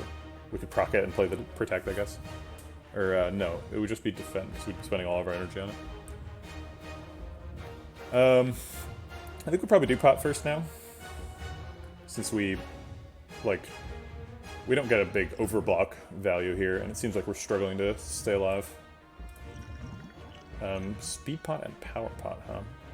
We do have Mummified Hand, so Mummified Hand could hit Ragnarok or Lessons Learned, or Protect. There's quite a few big targets here. We could play the Tantrum and the Defend, so that it's guaranteed to hit one of those. Let's see what it is. Devaform. Nirvana actually blocks right now. It only blocks for 1, though, this turn. Because it costs us 2 beat damage to get it up.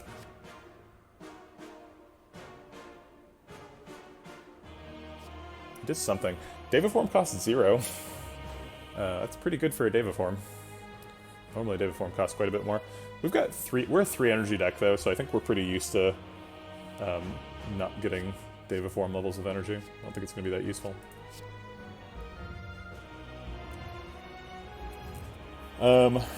Okay.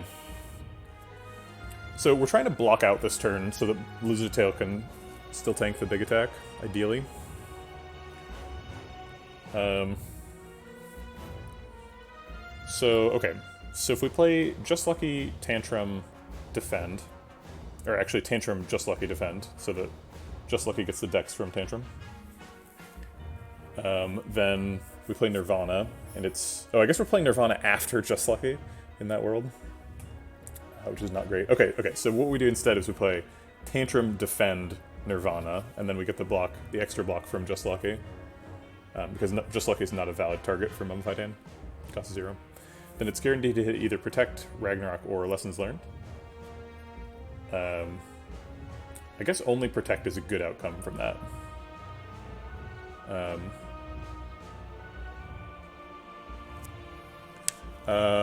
Randy, it seems like from your comment you're implying that if it hit Ragnarok we would kill the heart, and you're kind of right. We would definitely do enough damage to kill the heart, but the heart can only take 200 damage a turn, so he would just be left at 21, and then he would kill us. Although Ragnarok does also block for 45, so it's lifting weight on both ends. That's true. Thorns does end up killing him, so he ends up dying. So 21 divided by 3 is 7, so he dies on the 7th attack.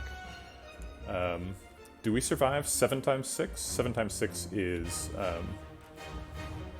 what is it? I don't know. Okay, so he attacks us. We're at 13 right now, and assuming we... Well, okay, let's not think about it that way. Let's think... so 7 times 6 is 42. And 40... Our half our health is... 37. 37 plus 13 is more than 42. So all we have to do is damage cap, and he will die to Thorns. Does Ragnarok damage cap right now? No. That's right. Yeah, 50%. Which is 37. Okay, so I think Ragnarok and Protect are both... We survive both. I think the only miss is if it hits Lessons Learned. I think if it hits Lessons Learned, we might die.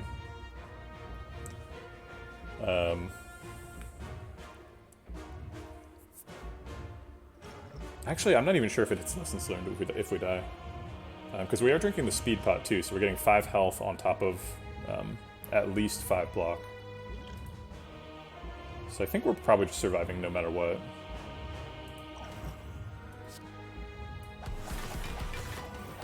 Yeah, plus 36 block from the tantrum.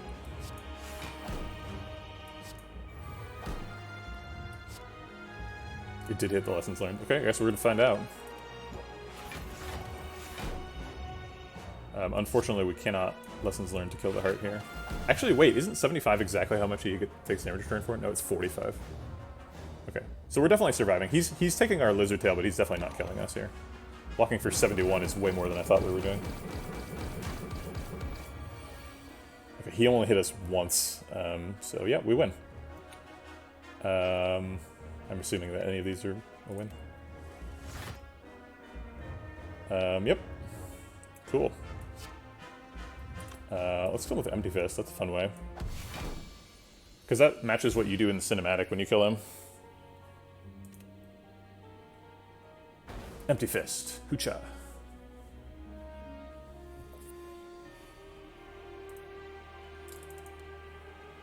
Alright. Yeah, that was a fun one. Just kind of a, like... That's kind of what a lot of Watcher decks end up feeling like. It's like, hey, I played Talk to the Hand, and then, like, a bunch of attacks. But it was fun that we got, like, a Black Star start, and then, like, ended up finding Shuriken Duality, which we were like, oh, okay, that's what we're doing.